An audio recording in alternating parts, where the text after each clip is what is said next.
coming true. So take hold if you want it. Don't let go if you want it. Believe if you want it. Succeed if you want it. Hold on if you want it. 'Cause you know that you want it. You know you want it. You know you want to go.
Yeah, because they beat the Hilltops and they beat the Huskers.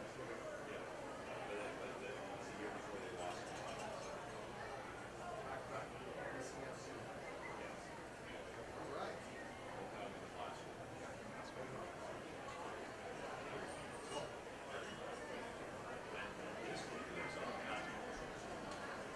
This team still has a good defense here.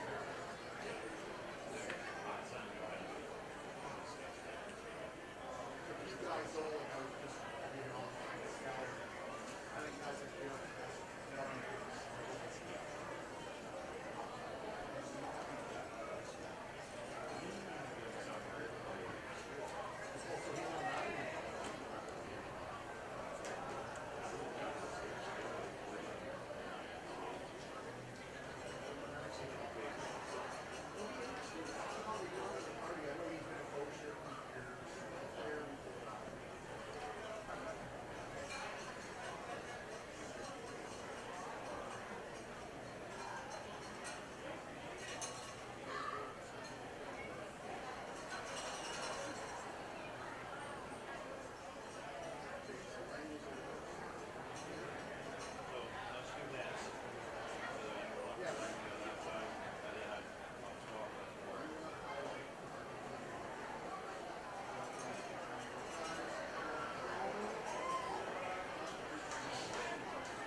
That's a great quarterback. How is he playing? He's the best player. Well, you living up to his name. It's that game around him.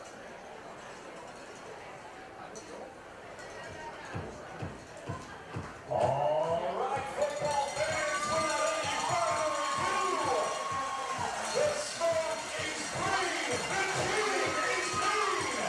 It's time to welcome to the field in 2023,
just a reminder, football fans, if you're not allowed to spectate from down in the concourse area, it's just about time for kickoff, and just about time for the rest of our official introduction. So, fans, if you can please make your way back to the grandstand, it would be much, much appreciated.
Fans, another season of football is upon us here in the BCFC as the Valley Huskers enter season 24.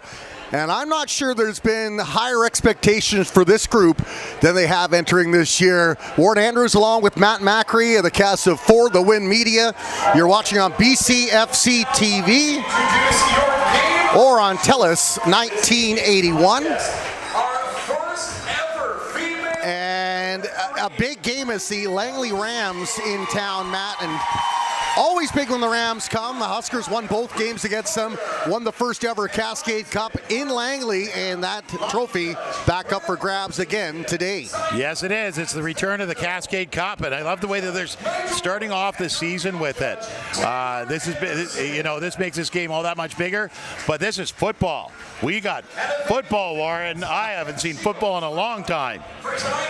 Valley Huskers return the top defender and linebacker in the league, and Jaden Clausen, he'll wear number 4. He's been to 2 BC Lions E-camps, and he is poised to have a big season leading this defense that Coach Bob Reist absolutely loves. And on the offensive side of the ball, you have the offensive lineman of the year, maybe the only offensive lineman that has a fan club, in number 99, Isaiah Latander, and he'll be on the left tackle, pulling things over, pancaking the defensive line, and trying to open up holes for the league's top returning rusher in Reese Wyke, who will wear number 1. And I think I started that Isaiah Latander fan club, did I not? I think you did. Top lineman of the year. He wins top hair in the league, too. Have you seen that do he's got going on there? It's so much fun to watch a guy that size jumping bodies and running downfield to lay blocks. He just pancakes people up and down the field. Love watching him play. I'm hoping for a big game. And number 1, Reese Wyke. What can you say? He's magic. Going to watch him do some magic tonight. Perhaps to return a couple of players from their 5-5 season. Brand new head coach as McCarty makes his way in. A former quarterback for them, went to the Canadian Bowl in 2014. Didn't win, but made it there, and was the quarterback's coach the last 3 seasons before taking over for Corey Philpott this year. They're just 1 year removed from winning the Canadian Bowl over the London Beefeaters, so still some remnants from that team, and it's a proud franchise. You know when you're 5-5 and that's a down year, that this is a franchise that's looking for bigger things. Well, and you say it's a down year, but you still got a great coaching staff. You still got a good program over there. You can never take these Rams lightly. So the Huskers are going to come after a game today and just get after them right away and just keep up, foot on the pedal. Now the Huskers do return 4 offensive linemen. In fact, I talked to the coaching staff, talked to probably about a dozen players. I said, where's the biggest depth? Is it defensive back? Is it the plethora of receivers coming back? They said, no, it's offensive line. You've got 4 guys. We talked about Latander over on the left side. And then you've got the likes of Dylan Lepka, who's been at center now for 3 or 4 seasons. Raiden Sanderson and Ethan Waite. In fact, the only battle was at left guard. And we'll see who comes out with that. It came down to 2 guys from what they said. Let's see who got the coin toss coming into day number 1. They'll need to protect the new quarterback. He played a little bit last year, got injured, and we didn't get to see much of him. Tyron Duvall is an exciting, elusive quarterback out of Mowat via University of Saskatchewan. And I watched him not only here at training camp, but I watched him at Exhibition Park in Abbotsford doing off-season workouts with his receivers, building that chemistry. He's got a cannon for an arm, and his feet are just as fast. Well, before Mowat, Tyron Duvall played for the Abbotsford Falcons, which I was president of at the time. And there is not a more dedicated athlete that I've seen come through the program like that. He is all business all the time. He's fun to watch. He's a very, very good football player, a very, very good athlete.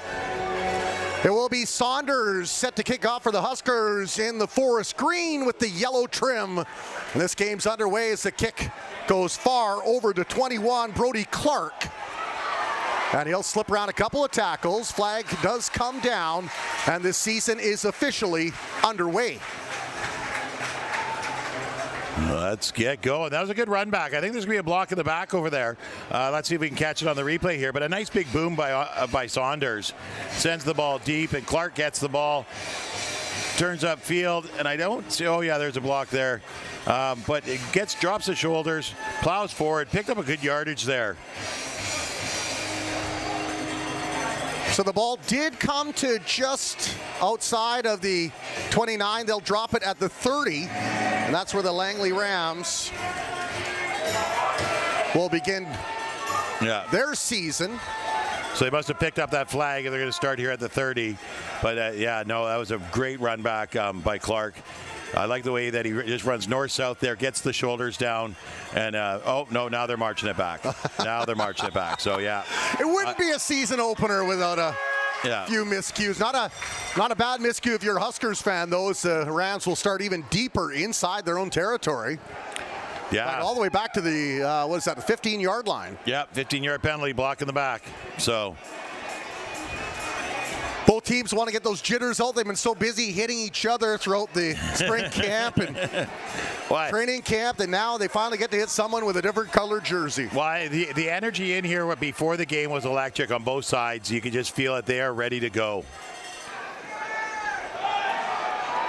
And the Rams with the 7. Oh, and a nice hole opens up, and busting through number 22, Cairo Hassan, with the big pickup for the Rams, and it'll give them a first down to open up this 2023 season. Well, I love the cutback here by Hassan. He's going to his left, and he sees that the left side's collapsing, and just puts on the brakes and hangs a sharp right, comes up the right side of the line there in a big hole, like you said, and was able to get a first down out of it, it looks like.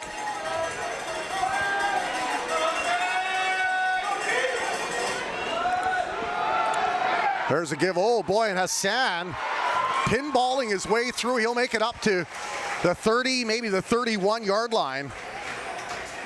I love this little spin move here. Hassan gets the ball, nothing to his right, so he cuts back to his left, and he does a little spin move and gets 3 more yards after that. You love seeing them break the tackle like that. Some good feet on him, strong legs. All the way up to the 31-yard line as Trey Jones, second-year pivot for the Rams in the gun. Hassan behind him. 3 receivers near side, 2 to the far side. Jones now will step back in the pocket, feels the heat, and he'll slide out. And then he will slide down on his keister at the 35, so gain of about 4 on the play. Well, and here's the thing with Jones is he's such a good athlete that he's going to throw it, he's going to run it, he can hit you in a number of ways. He does great here. Sees a big hit coming by number 21, Sawyer Sostabee, and just slides down, gets the first down, play it safe, no need to take the unnecessary hit. Smart player right there. Well, if last year was any indication, when we have a steady diet of Jones to Jones through the air, was Terrell Jones, a very good receiver, back with the team. Handoff again off a little stunt, and not much there is the defensive line, which is the one area where a lot of newcomers are for the Huskers, put a stop to the running game that time. Yeah, but I mean, you say they're newcomers to us. We've seen these guys before. Zach Wilson's been around for a while. He's now getting his chance to sign. Nathan Gale is another one that's been here, and he's getting a chance to step up there. It's really good to see these guys take this opportunity and really run with it. 4-yard run brings 2nd and 6. Jones flanked by 1 Huskers with a 5-man front look to bring a little pressure. Jones will throw it over the middle, and let's hope he's got insurance. My goodness, that was a collision. Nathal Tadasi went up for a high one and just got hammered by number 7, Curtis Flynn. Flynn was watching this, timing it the whole way. He was making sure that he wasn't catching it, and just make sure that ball's on the ground. Bob Reese talked to me about the fact that he loves the defensive backs and the linebacker core, that he feels it's as strong as anyone else in this league. So many good returnees, including the aforementioned Flynn.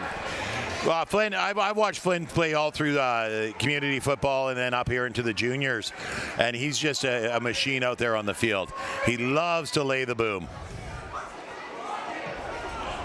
And a high rising kick, and that'll be fielded by, I think it is a Rolak 24, yes. That's brought down at the 40-yard line, so some decent field position for Tyron Duvall and the Huskers offense to get their first look. They'll actually mark him at the 39. Well, Rolak here catches the ball, runs to his right, gets spun around and has to come back to his left here, and just can't get out of the arms. It looks like number 26 of the Rams, Drew Cushaway, was able to bring him down. So the Huskers, Josh Jansen has moved on to university after a couple of stellar seasons with the Huskers, leading to that perfect 5-0 record here at Exhibition Field.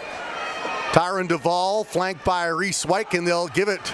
And a trick plays, he throws it wide open, man, and everything was executed except the throw is Josh Caverly wide open by a country mile, but the touch not quite there for Wykes, who we know was an exceptional soccer player, but maybe not a quarterback. That wasn't Wykes, that was TJ Robertson. TJ Robertson. TJ Robertson, they had him in there. He's a quarterback / wide receiver for the Huskers here, so I think you're going to see him in a lot of packages like this, but he just put a bit too much on it. The Caverly couldn't get underneath it and reel it in.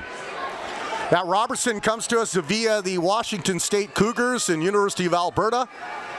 Very good receiver, we understand. There's Tyron Duvall. We talked about him doing it with his legs. Slips around a defender, makes it all the way up to the 50-yard line. Well, and that's the thing. Tyron Duvall's got so many ways to hurt you out there. And you think he's going to run, and then he throws. You think he's going to throw, and then he runs. Or he just straight up throws. You know, he's such an athlete, and he drops the shoulders here. They were going to stop him 2 yards short of a first down. Drops the shoulders and moved their bodies, those 2 yards. Right here, watch it here at the end. Right there, bam, big hit. Number 21, Brody Clark was there for the tackle. Now they give to Wyke, and boy, there's Wyke slithering his way through with family and attendance from Manitoba, and they're liking what they saw up close and personal with a beautiful run all the way up to the 42-yard line of the Rams. Well, you look at Reese Wyke here, and you can see he put in the work in the offseason. His legs look about twice the size as they were before. His shoulders are bigger than they were before, and he just moved bodies through this pile here. It took a bunch of them to take him down, and he was still pumping his legs as he was falling to the ground. 4-man front for the Rams up front. Duvall throws it over to the far side. Yeah, they're going to call pass interference, I think, though, on that play. Good, because he got grabbed out of his break there. And that's a very good call. It's number 9, Josh Caverly, coming out of his break. And he just couldn't get to that ball because there was he got grabbed pretty good. And you can see the Huskers trying to run a little deception. They lined up 4 receivers over to the near side, then threw it to the far side. Yeah, smart here. On this play though, you see Duvall. He turns around and he looks to his right away. He should have looked to his left and pulled the defense over that way, and then turned and throw to Caverly. And by the way, that run by Wykes was a nice 18-yard run to start the season.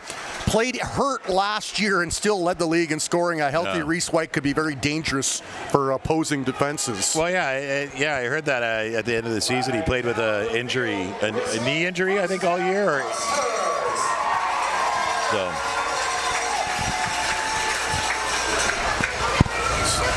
So after the PI, they will line up at the 25. There's the give to Wyke again. Not much there, but he still managed to rumble ahead to pick up a few more. Well, I like the way they're running Halsey here out of the slot position and to become a blocker and give Wyke a tunnel to run through. Latander got out there, knocked his 2 guys down. Wyke just couldn't catch up with him. Looks like a gain of 5 on the play, so ball lined up now at the Langley 20. Huskers threatening now, closing in on the red zone. Duvall barks out the signals. 1 receiver near side, 2 to the far side. Lots of blockers up front. Duvall elects to just hold on to it himself. Spins away from pressure and may have just enough for the first down or be about a yard short. Oh, no. He beat the first yard down by about 4 yards here. Oh. Here he tucks it. He doesn't tuck it away ever here. He's ready to throw at any point. And this is what I love about Duvall, is until he crosses the line of scrimmage. Oh, there's a flag on the far side. It's going to be an offside, I think. Or, yeah, offside. So that will charge to the offense. Negate. Penalty repeat, second down. Push the ball back to the 30-yard line now. Oh, a 10-yard penalty. Oh, I wonder what that was. Holding. Holding.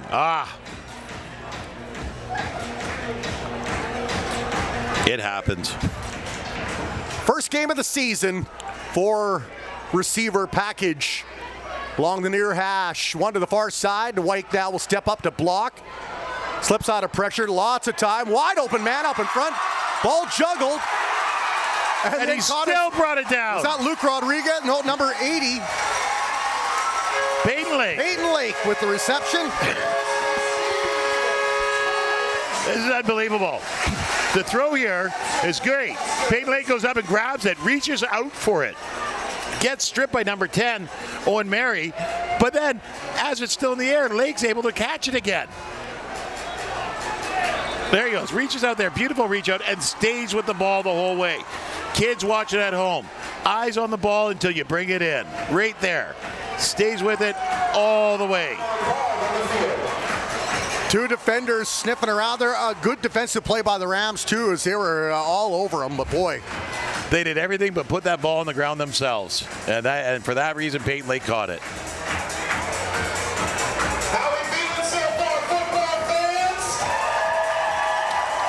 Beautiful Saturday night for the Cascade Cup.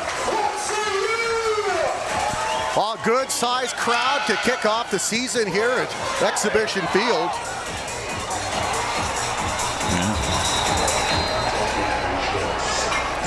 And they're being entertained here. Rams had a nice start there. A good drive that lasted 5-6 plays, and the Huskers have come back, and Duvall showing he can do it with his legs and with his arm. And they haven't even gone to the top receiver from last year in Luke Rodriguez, who they predict to have a very big season this year. Of course he will. He's Luke Rodriguez.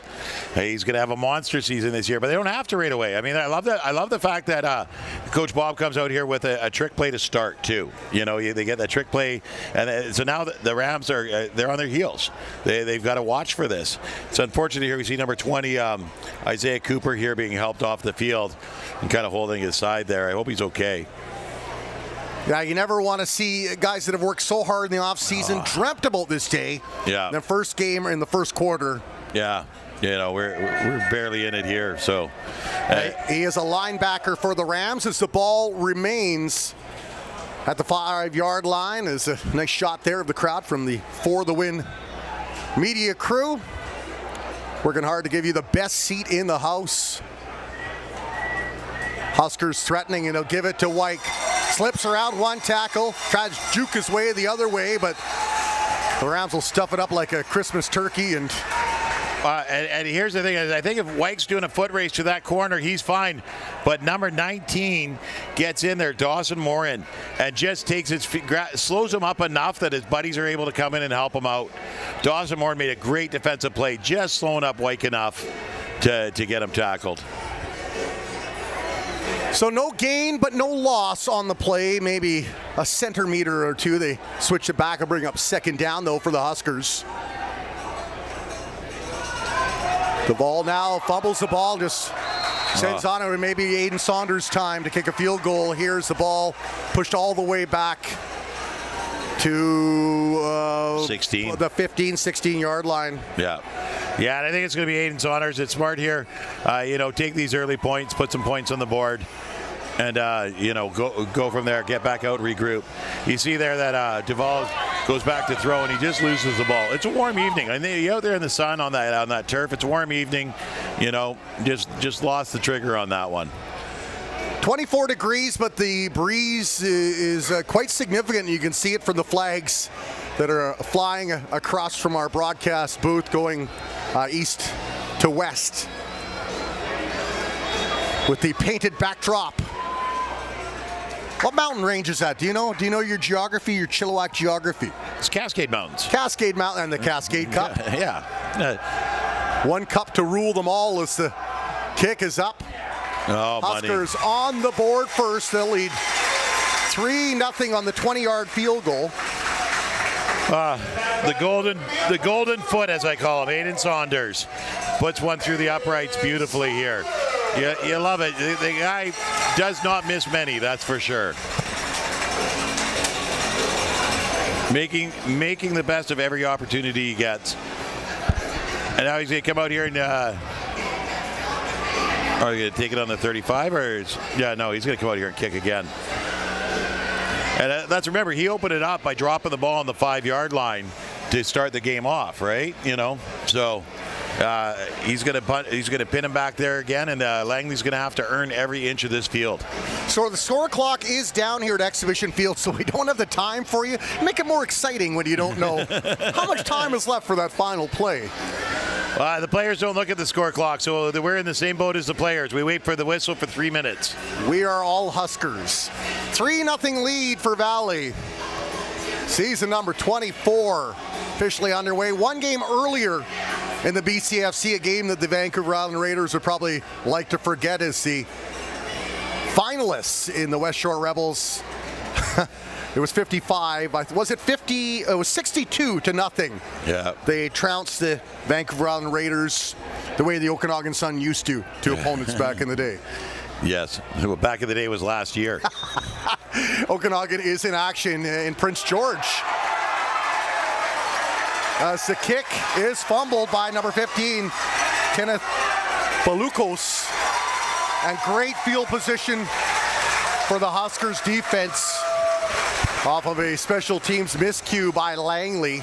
Now put Jones and company deep into their own territory.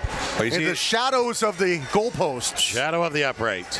You see, he gets it out of the end zone, which is, I guess, okay. You're only on the 4-yard line. It might have been better to take a knee and give up the point, right?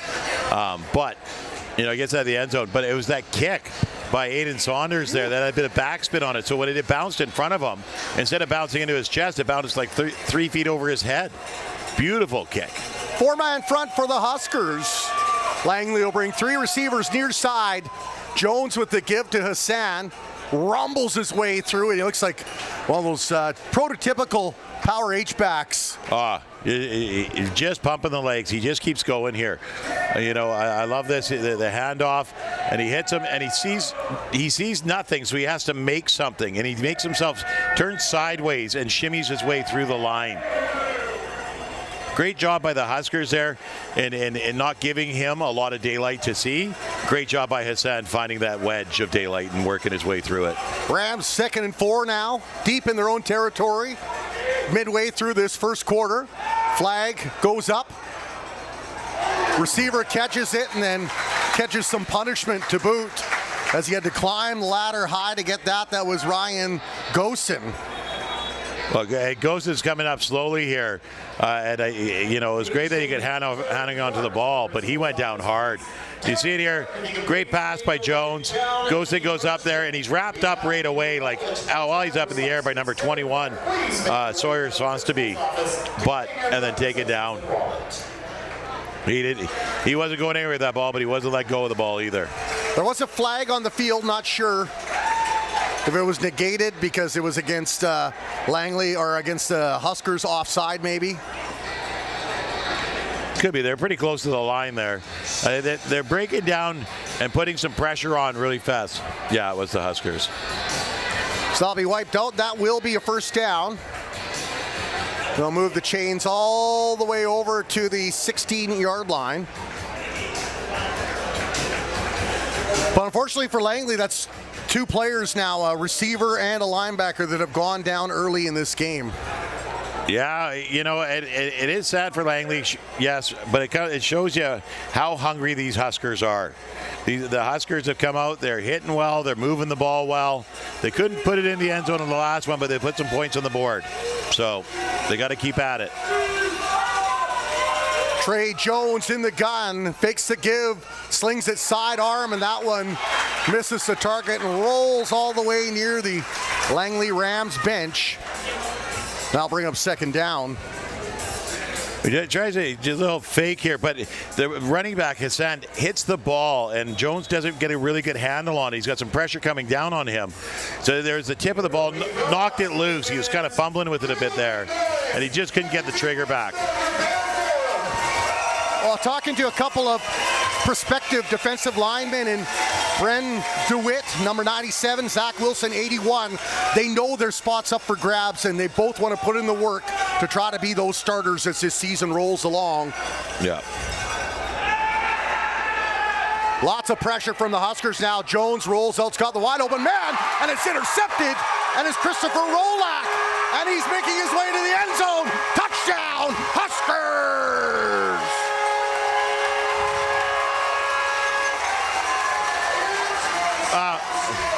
And this is awesome. Christopher Rolak is just in the right place at the right time, and he made the most of it. You got to grab opportunities with both hands, or in his case, the ball bouncing off the receiver with both hands and get it to the end zone. There's a throw here, right off the receiver's chest, into Rolak's arms, and off he goes to the races. I don't think you can fault Jones on that. That was a nice throw right into the numbers of Edwards, and he just kind of... Yeah, it went through his hands, bounced off his breastplate, and Chris Rolak was waiting there on the sideline. Well, it's kind of funny. Luke Rodriguez, one of the things I asked him about, I said, with the quality of these defensive backs as the kick is up and good, I said, how have the practice has been? He goes, to be honest, he goes, it gets so frustrating going against him and Andy Ofosuhene. He goes, there's times I just want to rip my helmet off. He goes, but I know it's making me better, and they know how much it's going to frustrate the opposition. Yeah, and you got to, you got to let the defense practice. You got to let the offense practice. So they got to work it out there so they're both getting their reps in, because as a team you want to make each other better. Beautiful job on the run back too. Look at that, just fabulous job by Rolak. Well, when you got a guy with the speed of Rolak, who is their returnee, he's a guy that knows how to make things happen once he gets that ball in his hands. Yeah. Jaden Clausen laid a big block there. Just watching the replay here, Jaden Clausen lays this big block here to make sure that Rolak gets the room that he needs and gets down the sideline. Beautiful job. Clausen's one of those guys where actions definitely speak louder than words. He even told me, you know what, I'm not much of a talker. No. What I want to do is go out there and just lead by example. Quality young man, and the Huskers very happy he's back again for another season of football. Yeah. Local kid in G.W. Graham, where he plied his craft. Another thing I asked him about, I said, how is it seeing all these local kids pick the Huskers now? He said it's been really special to see that happen. As there's the kick, and the Rams now looking for some good field position to try to get themselves on the scoreboard, and ball will head up to about the 33-yard line where they'll mark it. You talk about the local kids. I mean, Coach Reese has been here, what now, 5 years? This is season 5 or 6? 6. This is 6, right? And he's been here, this is his 6th season, and they've watched this team get better and better for the last 6 years. So you got these guys coming out of school, coming out of, finishing up their youth football, and what are they going to do? We've also got, a bunch of them that we're going to go to SFU. No football there now. What are they going to do? Come back and play at home in a good program with good coaching and potential. Hassan with the sweep around the left side. Stopped up, but showing the Rams have a pretty darn good running back with the departure of Derek Best down to school. Yep. Yeah, Hassan there just gets around that outside, picked up, 8 yards on that play there. And it's just a foot race. He scampers as fast as he can around that outside edge. And it was a good thing that the far side corner, I can't pick up the number from here, was able to get over there and push him out of bounds. I think I got to move the chains. They moved up to the 40. I think that's number 16, Raiden Maston, that's over there. So they got done about 9 yards on the 8 or 9 yards on the play. And Hassan is met as the handoff reaches his fingertips and take it down to the turf. Well, that's Jaden Clausen doing his talking, letting his play do it for him. And he just gets in that backfield and breaks up that play right away. And now the Rams have to come out and punt the ball away. 54 total tackles last year for Jaden Clausen. Number 9 in the top 50 poll put out by the CJFL coming into this season. Yeah. Highest ranked Husker, and you can see why there. You see in the replay there, he engages the blocker, but doesn't over-engage him. So as soon as Hassan's able to come around the corner, Clausen peels off and brings him down in a hurry for a loss. So the punt stopped up and slipping around the defender now. It's number 11 for the Huskers, Jawad Harb. And Harb, is that Harb number 11? No, 17. Number 17. Ethan Porter. Ethan Porter with a nice return. Ethan Porter's got some wheels to him. We've seen him last year. He's got some speed to him, and a great job there. He gets out of the mess and sees open field, and he runs diagonally as far up the field as he can. Great return.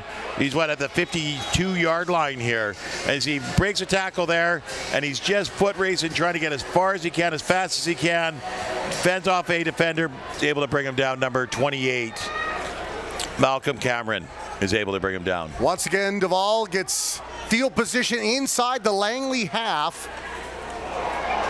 Flag goes up though, and this one may be coming back as Reese White rumbles his way ahead up to about the 38, but I have a feeling this is coming back and marching a few more yards back the other way. Yeah, for sure. You got to be in sync there, and there was just the timing was off just a little bit. The receivers were across the line long before the ball was snapped. So that'll bring up 2nd and long.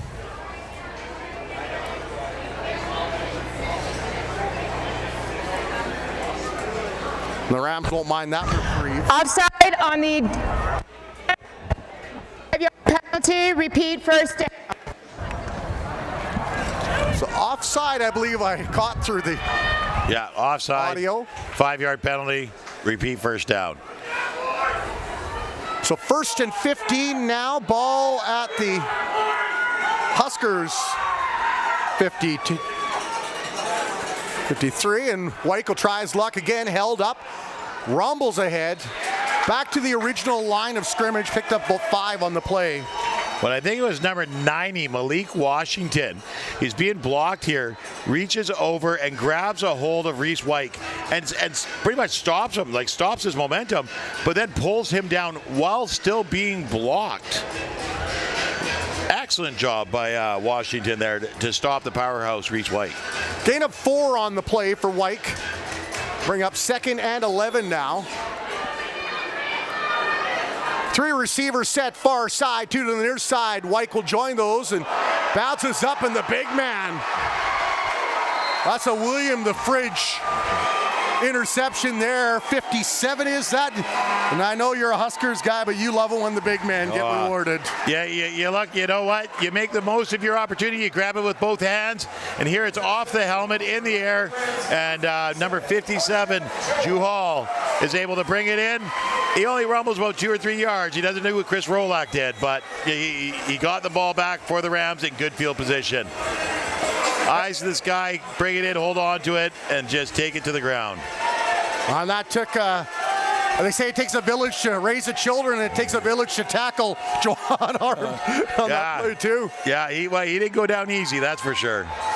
Right up the middle, scampering ahead, number 18, and that is Bruce Jones, the third Jones on Langley. Not sure if they're related or not, but I know what you're saying. Good running by Bruce Jones here. Straight up the middle, drops his shoulders, protects the ball, and gets good yardage, gets a first down. So rumble ahead, puts the ball at the 42-yard line of the Valley Huskers. Some of the best field position Langley's had all night. Jones will air it out. Looking for Terrell Jones, but good coverage there. Number 84, Arman Sharma. Oh, no, that's Rolak. That's 24. It's Rolak, 24. 24. Step for step with him. Yeah, Rolak's a good coverage guy, stays with them. Doesn't get his hands in there too much, so he's not drawing any flags. But he's just making it sure that if Terrell Jones is going to bring that ball in, he's going to knock it out. So.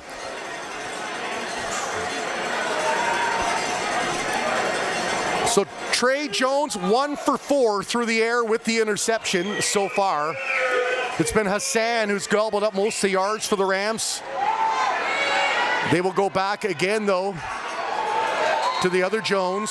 Oh, I think he's got enough for a first down here. He's looking really close. He rumbled his way ahead to the 34-yard line, it looks like. I think he's going to be about a half a yard short here. So it's going to be 3rd down and about 1. 3rd down. Make some noise for the defense. Yeah, the mark of the 33, 9-yard pickup. Oh, and they're down 10-0, so you know they're deep in the Husker zone. You know they're going to try something here. My guess is Trey Jones is running the ball. He ain't giving that up. He's going to take that one himself.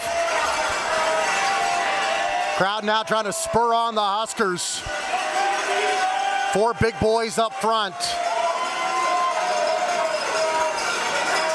Linebackers trying to direct traffic. They will give that to Hassan, looking for a hole. He finds one. Powers his way ahead all the way down inside the 25. That's a pickup of 9 on where you needed only 1 yard. Yeah, that option B was really good there too. Give it to Hassan.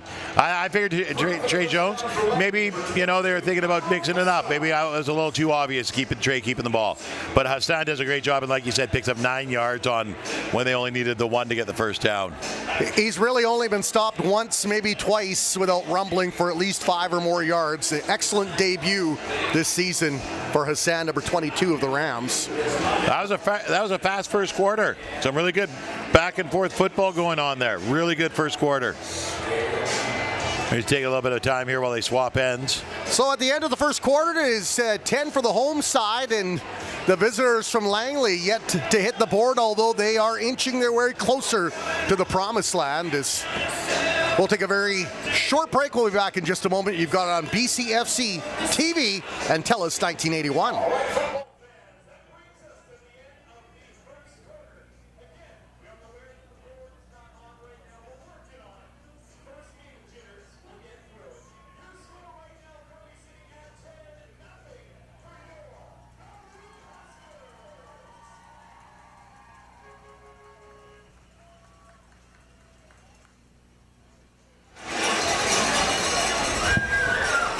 All right, and we're back. Huskers up 10-0 after the first quarter. Ramso first from the 25. Jones rumbling over to the right side, slips around the oncoming defender, but if he picked up anything, it was maybe a yard. Yeah, I know. I think he lost a little bit of yardage there. They're moving it back, the marker back just a touch. He just couldn't find a route to the outside. He ran all the way out to the sidelines and off the field. Yeah, loss of 1 for Jones, 2nd and 11. Rams desperately want to get on the scoreboard and get their season off. Don't be surprised if they don't go back to number 22. Actually, he'll step up to block. Jones will air it out. Looks for his man. Oh, so close. And a good battle there is number 84. And that is Natol Tedeschi. We've seen Tedeschi before. He's got great hands here. But you got Raiden Maston, just all over him. He's got great coverage, and the ref was right there. He wasn't interfering. He had perfect coverage from that. Raiden Maston came up with the Chilliwack Giants system. His brother Ethan, off to St. Xavier's, played there for 4 years. Now I think he was in the looking at the CFL. You know, just a great football family. So this will be about a 35-yard field goal.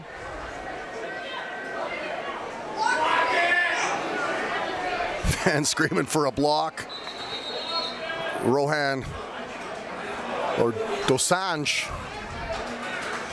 The Huskers are calling a timeout here. I don't think they had the right personnel on the field. I thought they were trying to freeze the kicker. I can see that, but I think they see something that they want. They gotta, enough to waste a timeout over. They see something there. So it'll be Brody Clark to hold the kick, and it will be Dosanjh to try to get the Rams on the board. Well, they call Curtis Flynn in to give him some instruction here. And I think that they either saw something they didn't like or they saw something they liked and they wanted to get him in the right spot for it. The Huskers will have a returner back should the field goal miss. We'll see if there's a chance of negating the single point. Speedster Chris Rolak back there. Your kick is up. Oh, the kick is through, and it's 10-3 now. And the Rams are happy with this. They got to get some points on the board at some point, and they want to, you want to get that ball rolling. And there's no better way to do it than on a great boot like that by Dusange. That was a rocket right through. Not very much height on it, but enough to get over the uprights. 8-yard play set over 2 quarters. Gets the Rams on the board. Thanks to some good running from number 22. And they've needed him because it's been a tough start for Jones. He's 1 for 5 throwing, has the interception. Not the numbers I'm sure he envisioned to start this season. Lots of football left to play, though. Lots of football left to play. And his counterpart, Duvall, he's only put the ball up in the air twice, and he's 1 for 2. Yep, yeah, and there's a lot of good legs on this team here on the Huskers. And so if you don't need to throw the ball, don't. Right? Like if you don't need to, don't. I mean, if you can run the field, kills the clock, keeps the ball out of your opponent's hands. So the ball will start at the 35-yard line.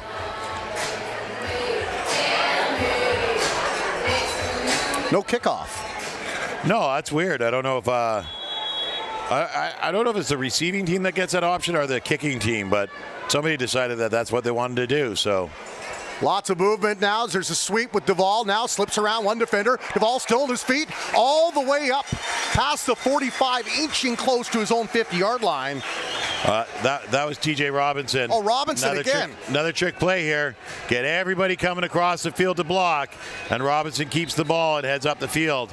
And you got number 4 on the Sean Cullen leading the tackle on the far side there. Number 20, Isaiah Cooper involved in it as well, and he's getting up slowly. I think, didn't he go off hurt a little bit earlier, He did go, so good to see if he's back in the... Yeah, but now he's getting helped off again, and he's limping on the same side. So hopefully it's not something huge here. He's trying to fight through it. What about a trooper out there?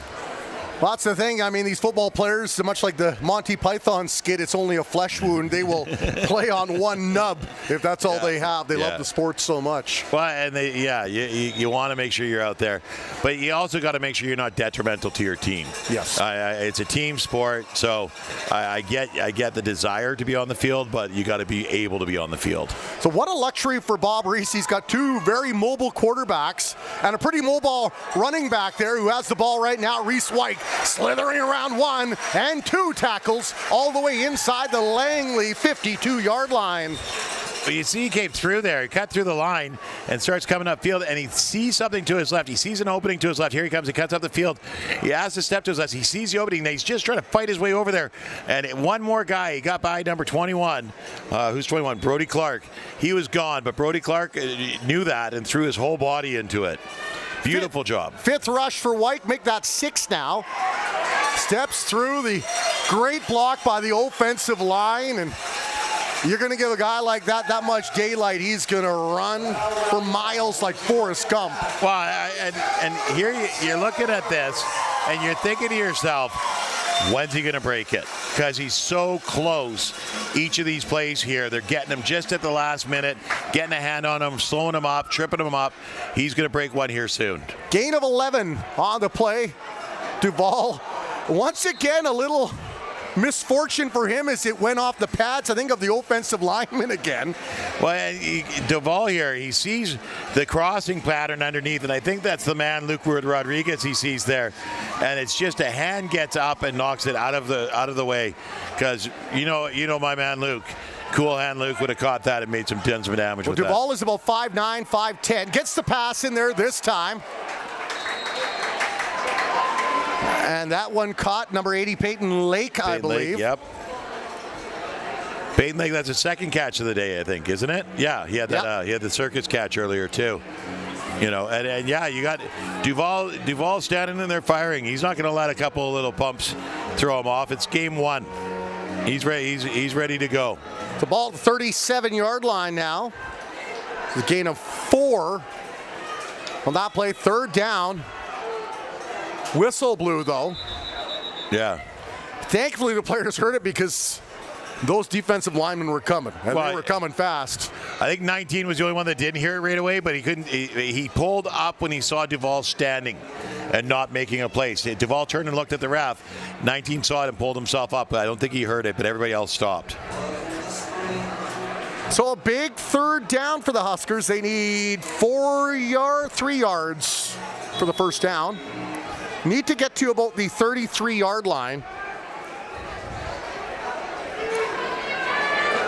Gutsy call, though. They're going for it. Third down, up 10-3. Duval takes a snap. Pressure from the Rams. Duval slips around one. Couldn't avoid the other, and he won't have enough for the first down. I think he just made it. You think so? He just made it, yeah. Looking at where the linesman here is putting his toe. That looks like it's going to be a first down. Yeah, he had to get past. Oh, it is. That is by a hair. Yeah, but look at him. He reaches out there at the end, gets himself there. Great tackle. But Duval, he's got some wheels. He sees there's nothing there for him, so he's going to get that first down and go back to the drawing board. And that's number 14 that's able to bring him down, Kyle Hewish. Give to White. Slips around one, slips around another. Reese White made a run out of nothing and ended up picking up 3 or 4 yards on the play. Breaking tackles is one thing. Breaking a horse collar is a whole nother there. Look at that. And the legs are still going. He's being dragged backwards by his jersey, and his legs were still pumping. I wonder if he runs in his sleep. Kicking the blankets off him. Yeah, those legs just keep going. So that's 2nd and 6. 4-yard pickup for White. Oh. And Duval threw it, and that one almost intercepted. Well, okay, here's number 19 again. This guy's all over the place. That's Dawson Morin. Dawson Morin. You watch this. He comes out of nowhere and just gets up in that pass lane. Around the edge here, he sees it, and then all of a sudden Morin's up in the air. Great vertical. Gets up there. Just couldn't bring the ball in. Neither team's had much success with the passing game early on. Credit the defenses, I think, for that. Well, and here's the thing, too. If Morin gets that ball, there's no one behind there. They're going for it. Third down.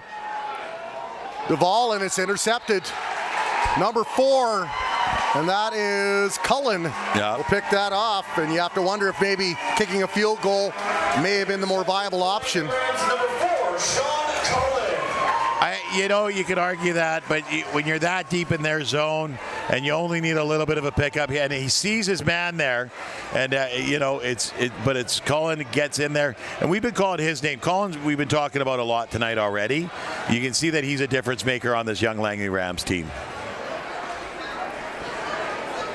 Cullen and Morin are really pushing this defense, and they're making the Huskers have to do things they don't really want to do. Jones remains in there in the gun. Hassan with the handoff, slips around one tackle, shifts to the other side, moves his way up for a gain of about 4 on the play as they started out at the 23-yard line. The game in our Swagton, over on the left-hand side of the grandstand, or online at valleyhuskers.ca. Be interesting to add up the totals that Hassan has. Hasn't found the end zone yet, but boy, he's chewed up some good yardage in this game. He's really powered through a lot. I mean, a couple of penalties took him back knocked a few yards off, but he's really done a good job out there today. So the ball at the 26-yard line, the gain of 3. Good job by the Huskers defense to limit that. It's a 3-receiver package over to the near side. The Huskers will align a 3-man front and drop a lot of players back into coverage. Still, they managed to put some pressure on Jones. He'll hold on to it, scamper his way over to the right side, and find themselves in the Huskers sideline. And this is the intelligence of Trey Jones. You see him here. There's nothing there. He starts to roll out. He's looking. He's going to tuck it away to run. People are coming down on him hard. Big guys are coming down on hard. Jaden Clausen is. Number 30, Andy Opusaheni are coming down on him. Get out of bounds. Don't let those big boys hit you. Go out of bounds, get back on the field, and regroup. Gain of 3 for the Rams, but they'll be forced to punt it away, barring a trick play. And it's the kicker back at his own 15-yard line. There's that Porter waiting to return this. Can't quite see the number. Kick is blocked. And the Huskers will fall on that. Well, they were going to fall on it, and then they decided to try to rumble it some more, and picked up by 56 of the Huskers. That's Jonathan Peterson. Well, Jonathan Peterson got the ball, but after the Huskers knocked it clear, and then they went to jump on it and scored it back out. And I like this here. No one gave up on that. Peterson kept coming. So here there's the kick there, and the big block knocks the ball down, and the two guys get after it, but it squirts out, and Peterson's there. Johnny on the spot, grabs the ball, and doesn't really push it forward at all, but doesn't give it up. And there was 16 that blocked it. Raiden Maston. Raiden Maston is going to be a great player to watch for a number of years here for the Huskers. Lots of energy, hard football player. Give to Wyke as he hits the hole, and the hole closed. They'll bring up second and long for the Huskers. In good field position here, though, as they'll start out at the Langley 10 inside the red zone.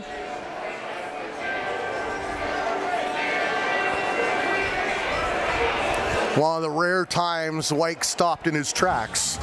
Yeah, he didn't really get much of an opportunity there. There's no, there was no room to go, no room to get out. What I like about Wyke is that he can abandon the first play and look for the second hole, but there was just nothing there for him that time. Well, that is a big front four, and they're going after Duvall. He's got the man open. Receiver spun around, and no pass interference, and so that will bring up third down. Both teams do have very capable backup quarterbacks if they need it. TJ Robertson, who we've seen in the trick plays, is the backup right now. They said Lucas Fever when he gets up to speed. Very good quarterback out of GW Graham, another guy, and Royal is the fourth quarterback out of Mission.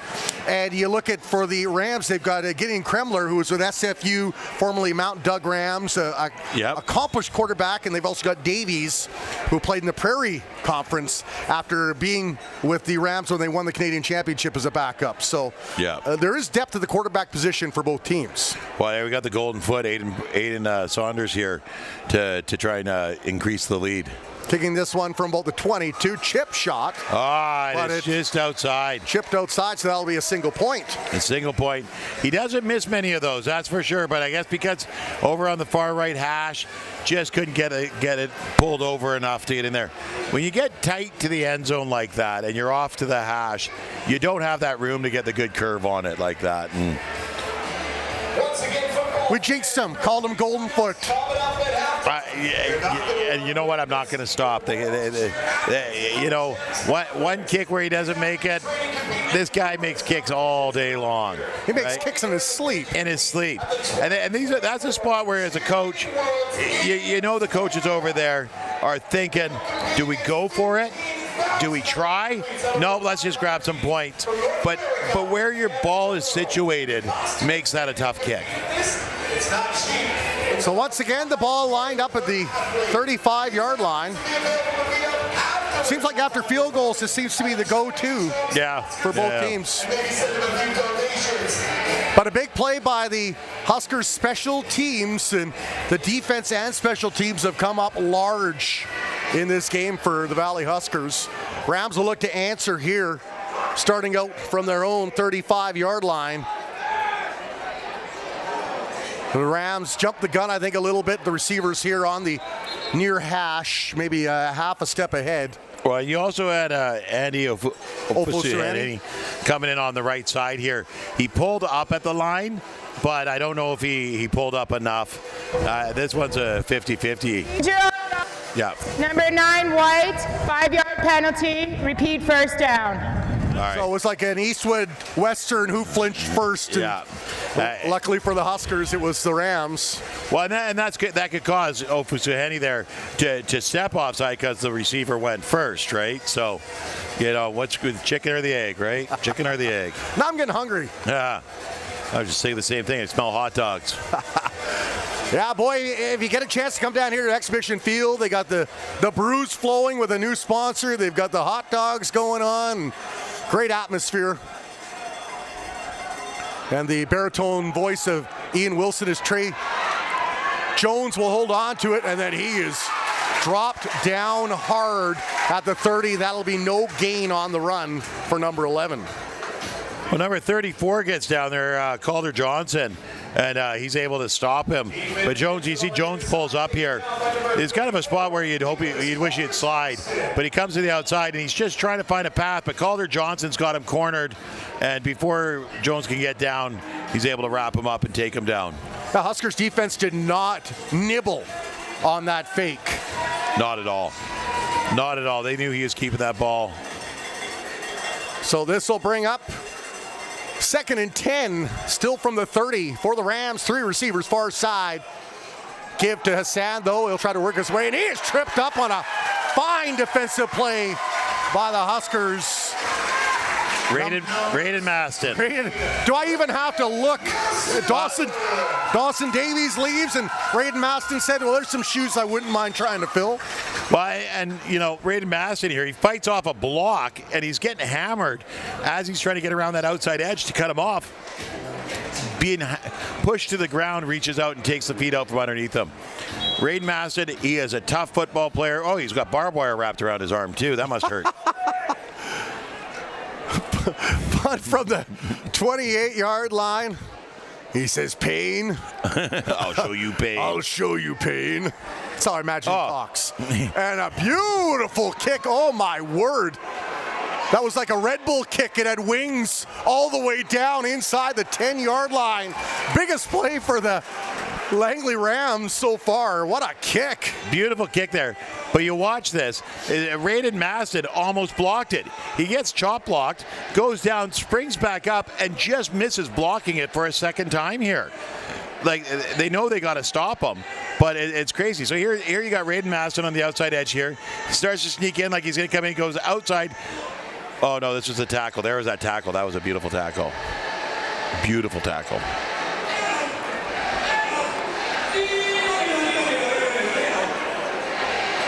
Almost an 80-yard punt. I think 79 yards by my calculation. You don't see that often in junior football. No, that was fabulous. I mean, it got a good roll after the fact, but it was the... That was clear, at least 60 yards, though, pure in the air, yeah. When you've got a kicker in junior football, you treat him like gold. At least 60 yards in the air there. That was nuts. There's a give to White now, waiting for the hole to open up. It creates his own. He'll rumble ahead to pick up, depending on where they spot it, 6 maybe? Well, 7? You watch what comes out the hole here. White gets stopped here, but Latander, he's got a head of steam, and he's ready to take him all the way down the field. He was the escort going down the field, and the hole closed on White, but Latander made his way through it. Sure, I got about 8 yards on that, so a ball at about the 18. I'll share a little Latander story in a moment. First, so Duval rolling out right, slipped around one, couldn't avoid the other, and then he gets pinballed down at about the 15-yard line. Was that a sack? No, did he beat the line of scrimmage? I think he beat the line of scrimmage there, or made it back to it. So not quite a sack, but here, you know, they wrap him up, they take him down here. So a quick little story. I'm here interviewing players, talking to Isaiah Latander, and I guess a ball was coming towards me as I'm talking to him, and like a good offensive lineman, he shields me away from the ball. I'm like, man, you are a natural. You are meant for this position. By the way, we got to send a shout out to his grandma Haley. Grandma Haley. Biggest fan. She actually may be here watching, but we'll give her the shout out anyway. All the way back in Manitoba. Well, lots of the Latander Robertson clan, also the White family in attendance. From friendly Manitoba. You know, it's good to make the trip out here to beautiful BC and see their family playing out here and just making a difference. They're always making a difference. And it's that Saunders came down and kicked it, so he's onside. He gets that ball back. That's the kicker. You know, everybody's standing around looking at it. That is so alert. I've seen that once maybe in 7 years of junior football. Okay, so not junior football, but community football. I've seen Saunders do that many times. He is a smart football player that knows that if he kicks that ball and goes and gets it, it's his ball. And it took just the perfect bounce. It kind of backspun a bit and then died for a minute. Yeah. And the fans love that, an alert play. And you watch here. Oh, okay. But you watch the replay, is they don't pick up the ball. No, everybody just stands around and looks at the ball, right? And nobody's jumping on it. And I said to these guys all the time is, jump on it. If there's someone close, right, you're going to get that no 5 yards penalty on top of it. But don't wait to try and make your best play with the ball. Just get the ball. So after a fantastic kick by the Rams, Aiden Saunders says, I'll see that one and I'll raise you. Here's the replay of this. This is beautiful. Because Saunders is smart. He doesn't go for a deep ball. He goes, gets it off. Nice little pop there. Bounces back. And everybody's just kind of looking. Who's going to get the ball? And Saunders says, I'll take it. Very alert play by, and you can see why the referees would throw the flag, because normally if you're wearing that other color, you can't touch it. But well, he got up and he told the ref, I'm the kicker. So he's the only one allowed to touch that ball. Heads up play. Gain of 3, maybe 4 on the play. Ball to 35 of the Huskers. Duvall steps back, throws it over the middle, got his man. That one wrapped up. Was that Peyton Lake again? I think so. No, 82. Who got 82? Brandon Halsey. Halsey's a tight end playing wide receiver here. This is a big boy, and he squares up, brings that ball in. And I love the way that he squares up to Duvall here and gives Duvall the big target. It just swallows it into his chest. Bob Reese was telling me they want to work Halsey into either a power H-back or a tight end role where he's blocking a lot but also getting the ball in his hands too. Well, I mean, he's a big guy that's got good hands and wheels. He's your prototypical tight end. So the ball all the way up to the 45-yard line. Valley Huskers keep rolling on this 6-play drive, aided by the punt and recovery by Aiden Saunders.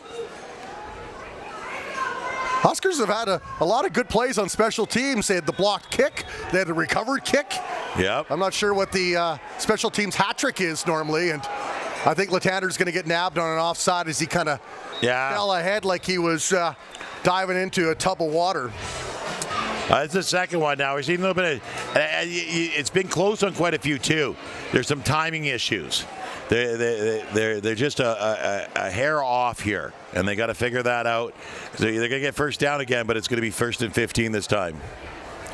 And we got an injured Rams player, number 48. Offense, 5-yard penalty, repeat, first down.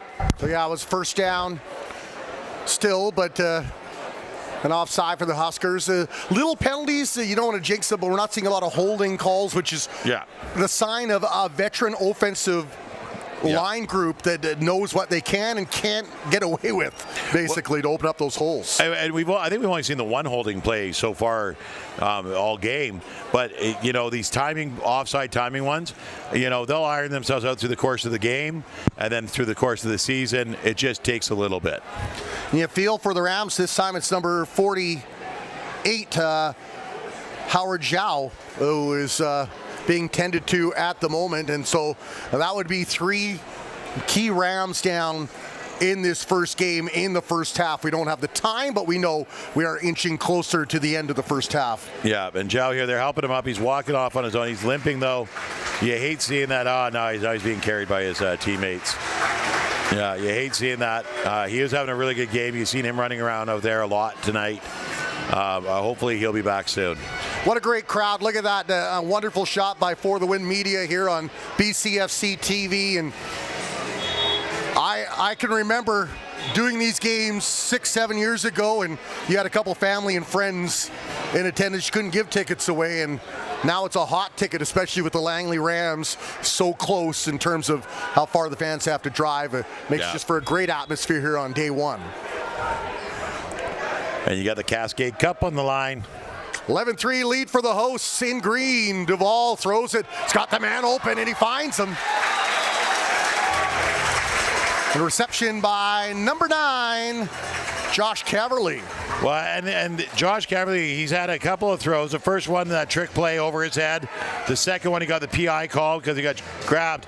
Here, he's got his room, brings the ball in, and it's number 13, Gino is able to take him down. Maybe the greatest name in the BCFC. Ethan Gino. Love it. Hand off to Wyke. Wyke now slips around one, and you don't even have to look at the number. You know it's Latander, and another Ram, unfortunately, took the brunt of that. Number 10, Owen Mary. Well, you see Wyke here, Latander's trying to block for him, and then gets actually in front of him, or behind him, sorry. So he's just trying to get bodies out of the way. Luckily, number 10, Owen Mary, is able to get up and get back in the play, didn't have to get taken off. But when you get a flying Latander, that's got to hurt. As we called it last year, Le Thunder. Le Thunder. I think with that hair, he's more aerodynamic this year. So he was so excited. I talked to him about it because he played 2 years on the defensive line, and I said, how was the adjustment? Are you surprised how well it went? He goes, you know what? I felt so raw early on, but once I learned the technique, it felt like home. Well, and here's the odd thing here is Mary went down on the ground. He laid there for a second, but got up. No trainer came out.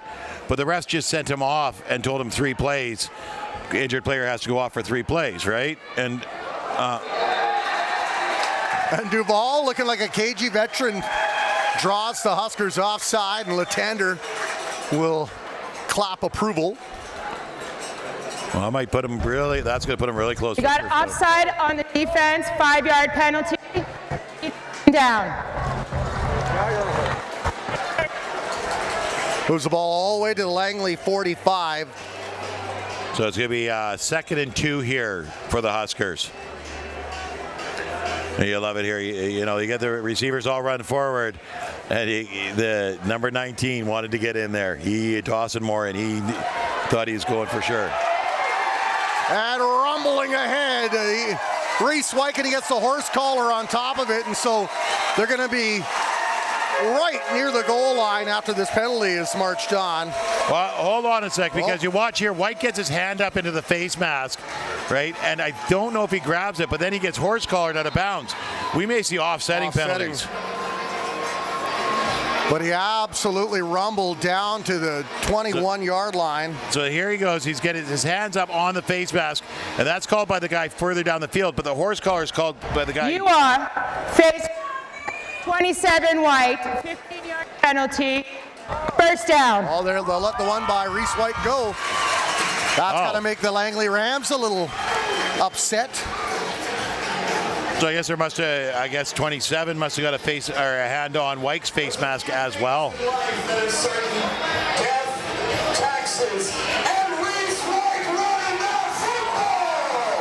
Ball at the 6-yard line. Valley Huskers threatening to score here. Another time inside the red zone. We have a timeout though.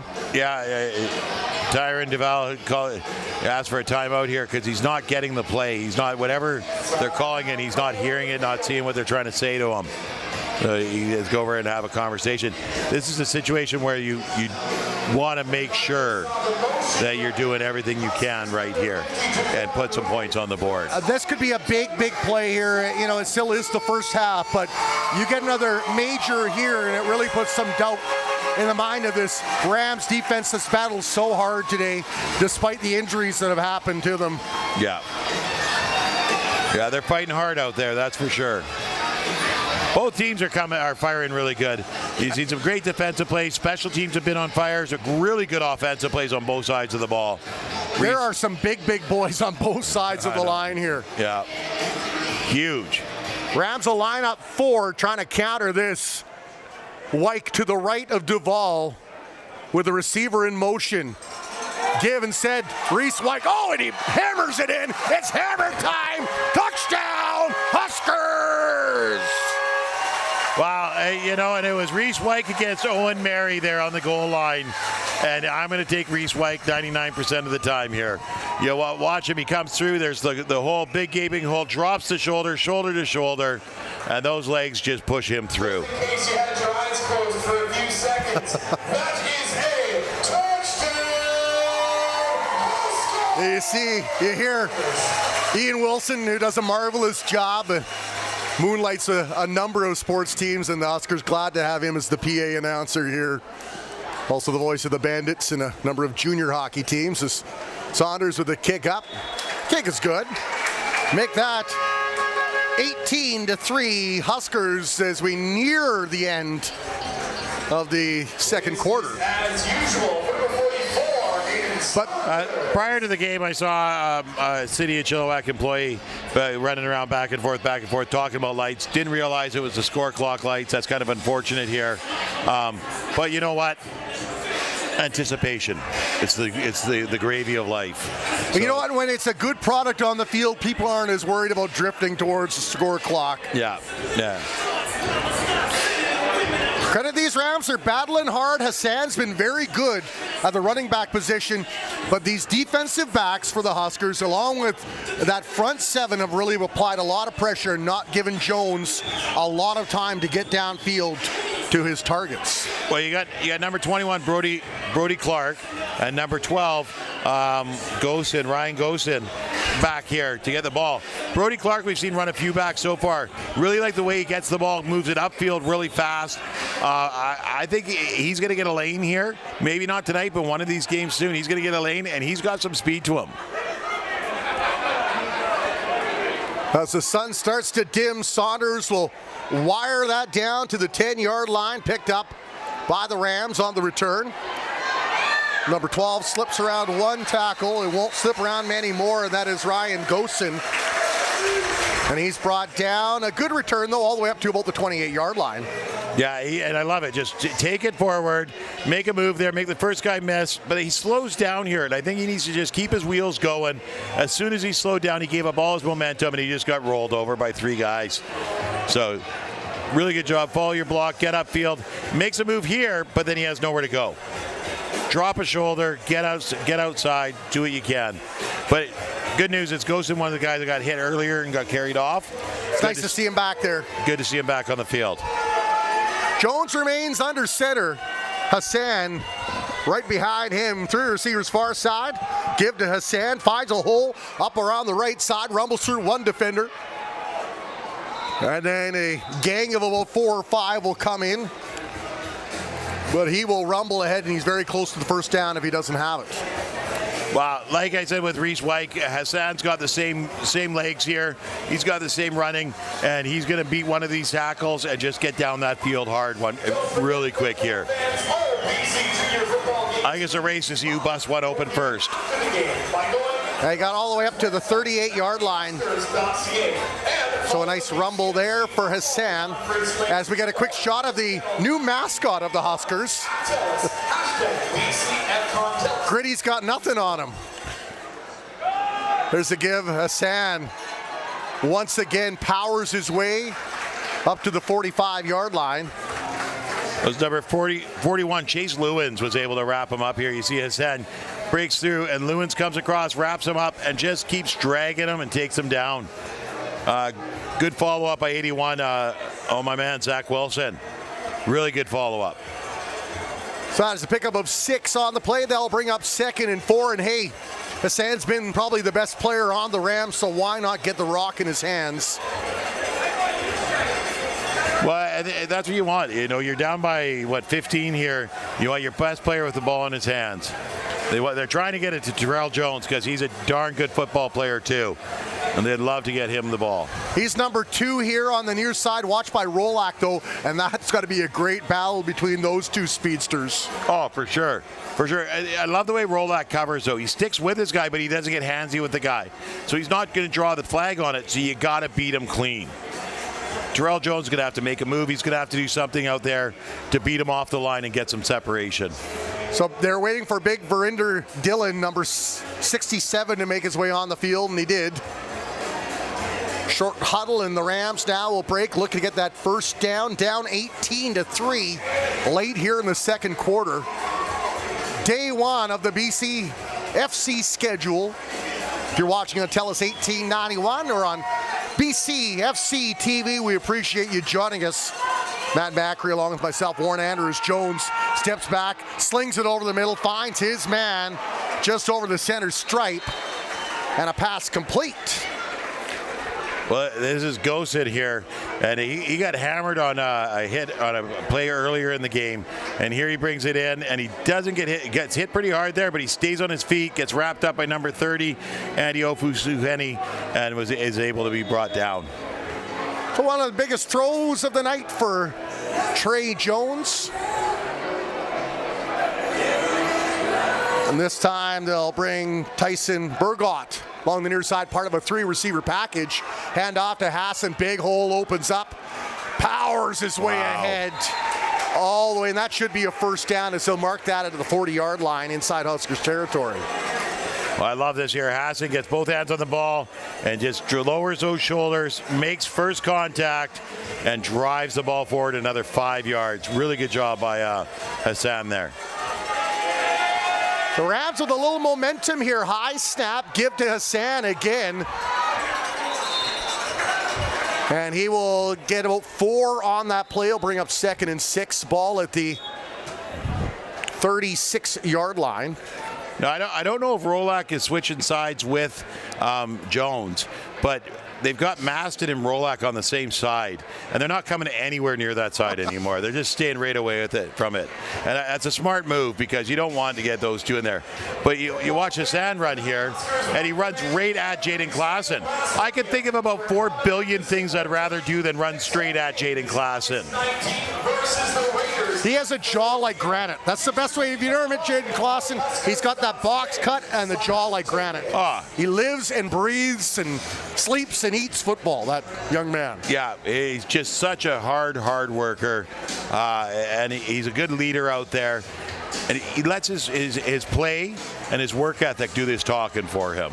Something Clausen told me, I said, what did you get from these BC Lions E-camps? He said, the way they think the game. Yeah. Because it's not just the speed of the way they play, it's the way they think. The guys that are backups are so smart. Yeah.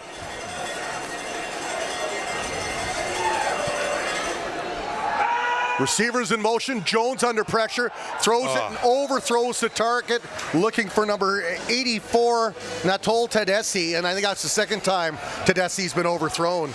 Well, and he gets it away here really good. Lots of pressure on him, so he gets the ball away, and Tedeschi just can't get to it. He's got Raiden Maston on him, too. I mean, that's got to be scary all on its own. Feeling that name is going to be called a lot this year for the Valley Huskers. Raiden Maston.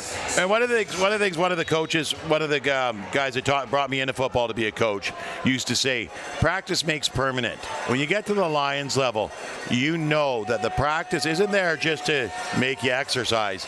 It's to permanent the movement in your head so you can think it faster. So they'll go to the Lightning back there, number 18, Bruce Jones with the run. Go start with the Thunder with 22 and make their way to the Lightning with 18. Well, Bruce Jones does a good job. He's just dancing through holes here. And the Huskers got to wrap up and tackle because they let him get about 5 yards more than he should have. There, Bruce Jones gets the ball there. That's where they should have stopped him. But here he goes, and he's just going by just twisting those hips. So that's a first down after a gain of 8. Jones steps back, wastes little time. He's got his man wide open, and once again the touch not quite there. Oh, so close. 81, and that is Isaiah Anderson. Here again, Jones steps back. He's getting some pressure, so he gets the ball out, and Anderson's got the step on number 21 there. Sawyer Sons to be, but he just can't connect. Gotta love these summer nights. The sun's starting to come down, but we're looking at probably 8:30 regular time, and it's still bright as can be out there. Yeah. Yeah, beautiful day today, too. Not too hot. Jones stands in the pocket, then elects a draw play up the middle and slides before he's hit. See, and this is, once again, the intelligence of Jones. Don't take the unnecessary hits. He's not the biggest guy on the field, but he's got some speed, and just get down and lay down. I'm surprised, though, too. The defensive player there comes over top of him, and I'm surprised he didn't call that. But, I guess he did pull up, and Jones took his legs up underneath him. And it looks like a decent pickup. They're sitting on the 15 of the Huskers. Flag, though, little laundry flies, man wide open. Dives down for it. Touchdown. We'll see if the flag is against the Huskers or against the Rams. I think it's going to be a holding call. It was Isaiah Anderson here. Does a real good job of falling back to the ball. It looked like the ball was thrown a bit behind him, and he falls backwards to bring it in. Now remember, the Huskers injured down on the field. So that pass negated. Yeah.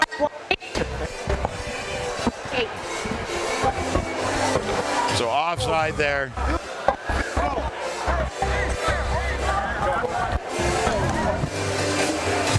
Ball back to the 20-yard line now.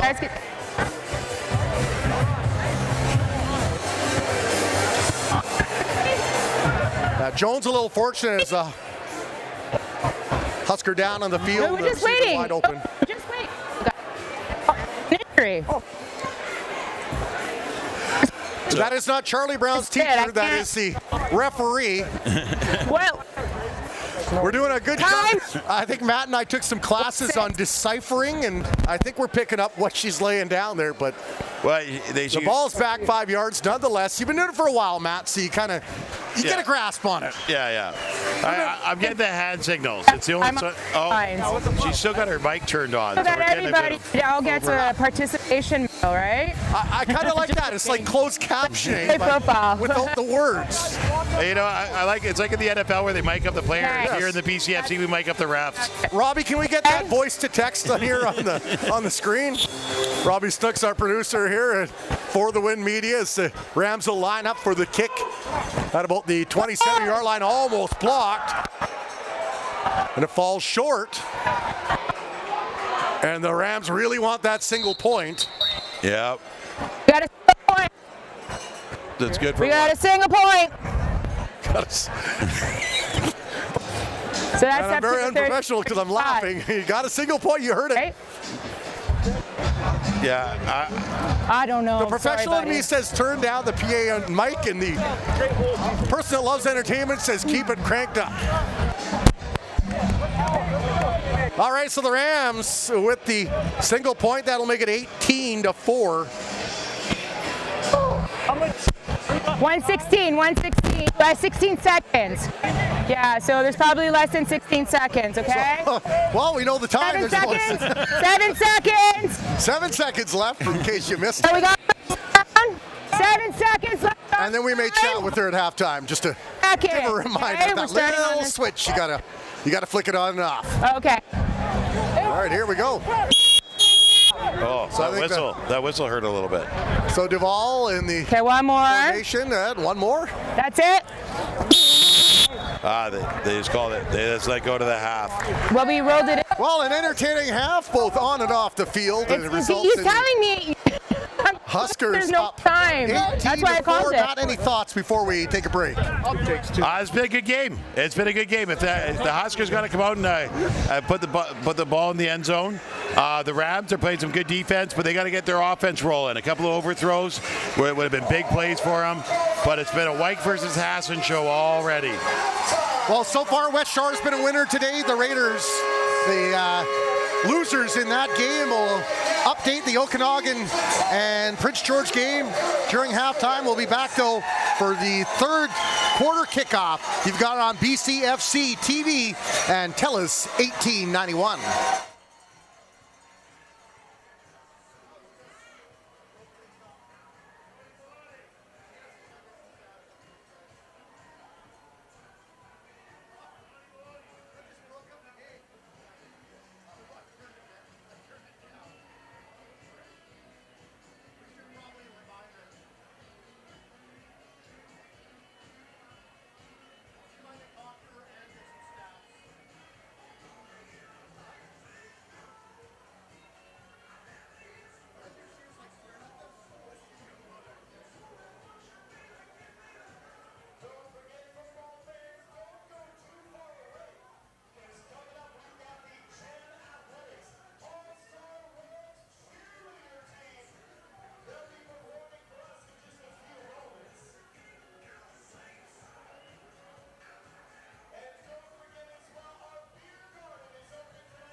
All right, welcome back. It's the third quarter about to get underway here as the Valley Huskers in front of the visiting Langley Rams by a score of 18-4. Defensive battle with some special teams. Huskers have recovered a punt and have blocked a punt in this game. That really has been a big difference. Reese Wyke with a touchdown, has 105 yards, so gunning for 200 with family in attendance. Duvall 4 for 8 with an interception, and Peyton Lake 2 receptions for 32 yards, leads all receivers on the Huskers side. As for the Rams, Trey Jones 2 for 9 with the interception. Hassan has rumbled for 57 yards on 13 carries. It was quite the first half. There was a lot of action out there. Great to have football back. Really, I've missed it. Dosanjh is set to kick this ball off from the 45-yard line as the Huskers will send 2 back to return. They also have Rolak up short on the near side here in case they decide a little squibble kick. Well, that's one thing the Huskers don't lack for is speed on the return game here. High rising kick, and it's fielded in the air. Well, I think that was Maston, wasn't it? And nope, number 17 for the Huskers. Porter. Ethan Porter with the return, and And Porter does a great job on the returns. You saw a lot of it out of him last year. Got some flags on the ground here. We'll see what that's about. But here's Porter, catches it in stride and keeps running, bounces off the first tackler before he's finally brought down. It was number 45, who is Shan Sandhu, is out there making the tackle for the Rams. Out of town scoreboard brought to you by For the Win Media. West Shore actually won 69-0. They had another touchdown over Vancouver Island. At the half, Okanagan Sun up 13-0 over Prince George, which is pretty close considering one won the whole kit and caboodle this last year, and Prince George was an expansion team. And the BC Lions shut out the Edmonton Elk in Edmonton 27-0. Lions have allowed 5 touchdowns in 8 games combined. Well, I think that PG team's going to be pretty tough this year. I was talking to their new head coach, Jamie Borum, and he back there in June when we were up at the flag tournament in Kelowna, he was there, and we were chatting it up a bit, and he's really excited about his team. I think they're going to be really good. I can't wait to see them come down here and play. It won't be 3 meetings like this last year, but it'll be a couple as Duvall airs it out. He's got the man open, and it's caught. And he's brought down inside the 30-yard line. A perfect throw for Duvall. Well, Peyton Lake there, you see him, he catches the ball in stride, but this rocket from Duvall just takes him off his feet. He gets the ball here, and he can't keep his feet underneath him because it was thrown too hard. Beautiful throw and catch. And White sells it well. They really bid on that fake handoff. 51-yard reception for Lake. And the give now, Reese White scampers ahead, had 105 yards in the first half. He'll add to that total here and march the Huskers a little closer to the end zone. White, he's just a powerful runner. You got to wrap him up. They don't here, and he's able to get extra yards after contact. That we've grown accustomed to him getting those yards, but like look at the size of him compared to last year. The work he's put in, he's just bulked right up, and he's hitting that line like a wrecking ball. Gain of 8 for Wyke on the play, so second and short. Duvall scoops it off the turf, throws it to an open target. Wow. And, there's the reception, number 20. Number 20. Number 20. TJ Robertson, the backup quarterback. And I didn't think it was going to Robertson. I thought he was throwing to the other receiver that was deep, but Robertson came across the field and picked that right up, and then got another first down, I do believe. Yeah, the ball sitting down at the 5-yard line. This is Reese White time, is it not? Yeah, you have to think so. Our Tyron Duvall time. Duvall under center, Wyke flanking him. He'll try to make his way over to the right side, and the Langley Rams knew it was Wyke time too. And yeah, number 64, Anthony Bolanos. He wasn't buying anything besides taking down Reese Wyke on this, and he comes bursting through there. You can see the offensive linemen's trying to hold him back, but they just couldn't. There was too much power there. That's a big chunk of Bolanos right there, taking him down. Bolanos just head first right after him. So that'll march the ball back to the 10-yard line. Loss of 5 on the play. Duvall now through receivers far side. Sets up over the middle, throws to the intended target, and there were 2 defenders on him, and then a little pushing and shoving, but it looks like nothing will come of that. Intended for number 19, Dominic DeMay Roberts. DeMay Roberts here. Duvall throws it across the middle because of the size mismatch here. And you see number 10, Owen Mary, has been having a great game today. He wasn't having nothing of that size mismatch. He plays bigger than he is, that's for sure. So number 4, Colin got his hand in there too. So I think that was the 2 top defenders, 2 of the top 2 defenders that we've seen tonight, Mary and Cullen, in on that, defending that play. Saunders will line up at the 18-yard line for this kick. Kick is up. Kick is high. Kick is good. Or is it? No, 1 point. I think he was 1 point. I think he was a little bit wide again here. He's having an off night. I jinxed him with the golden boot. My bad. Sorry, Aiden. But here he goes. It's just a bit wide right and goes out of the back of the end zone. They get that 1 point. So Had a lot of height to it. a lot of height to it. 19-4, I think the totals here now. Well, I think Saunders, no matter what he's done, that punt recovery right there alone gives him a little pass. Yeah, I think he's going to be celebrating that one later tonight, that's for sure. That was just brilliant football. Rams will start from their own 34-yard line, or 35, pardon me. Down 19-4 here in the third quarter. Wind blowing to their backs. Hassan with 57 yards, looks to add to that total.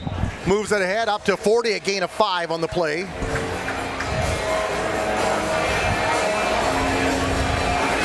Another big pickup there, but the Rams, they're going to work the ball. Well, I guess about 7 yards. They're going to give them 6 on the, almost 6. And Yeah, he's kind of almost 6. inching it back a little bit. Yeah. We'll say the 41. Decent pickup on that first play for him. The Rams have to be methodical about this. They need to put points on the board, so they got to make sure they march the field, take time off the clock, keep the ball out of the Huskers' hands if they want to get back in this game. Huskers defense, they've just been dominating all night. 4-man front, little pressure on Jones, airs it out. Flag is thrown. Not caught. We'll see if Rolak gets called with pass interference or. Well, I wonder if the interference call is going to be on here because they both seemed a little handsy there. But it's more likely going to go against the defense because, you know, in those situations, it always goes against the defense. But here you see them there, and they're just kind of in front of each other. I don't know if you really see either of them grabbing, but Rolak still didn't come up with the ball regardless.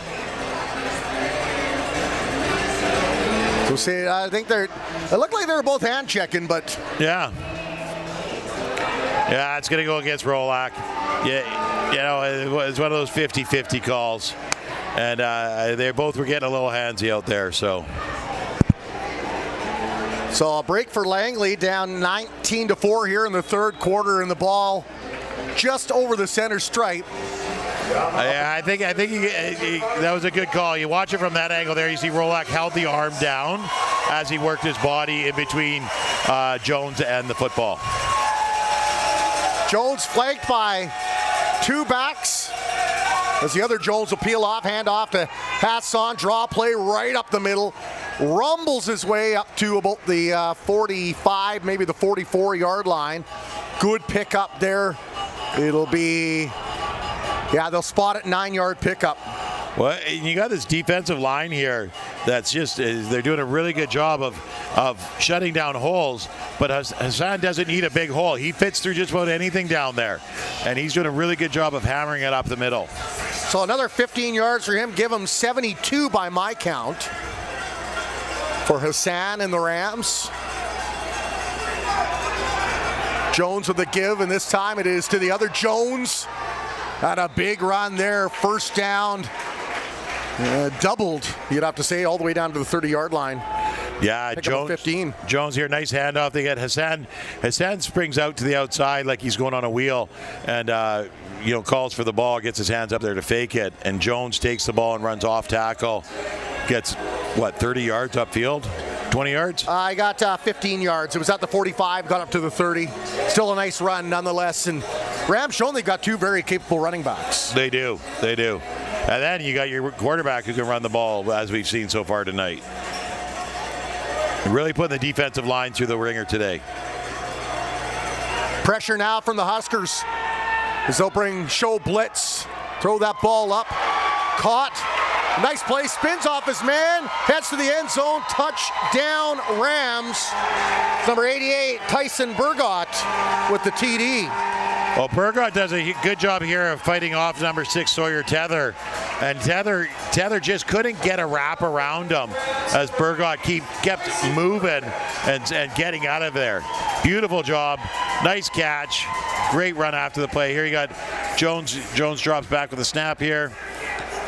He's looking to his left, and he comes out to his right, and he sees Burgott, throws the ball to him, and Tether just can't get him wrapped up here. It's just, Burgott does a really good job with the spin there, getting the defender off his back. Maston tries to come over and clean it up, but it was just too little too late. Rams' first major of the season. It's 19-10 with the point after attempt.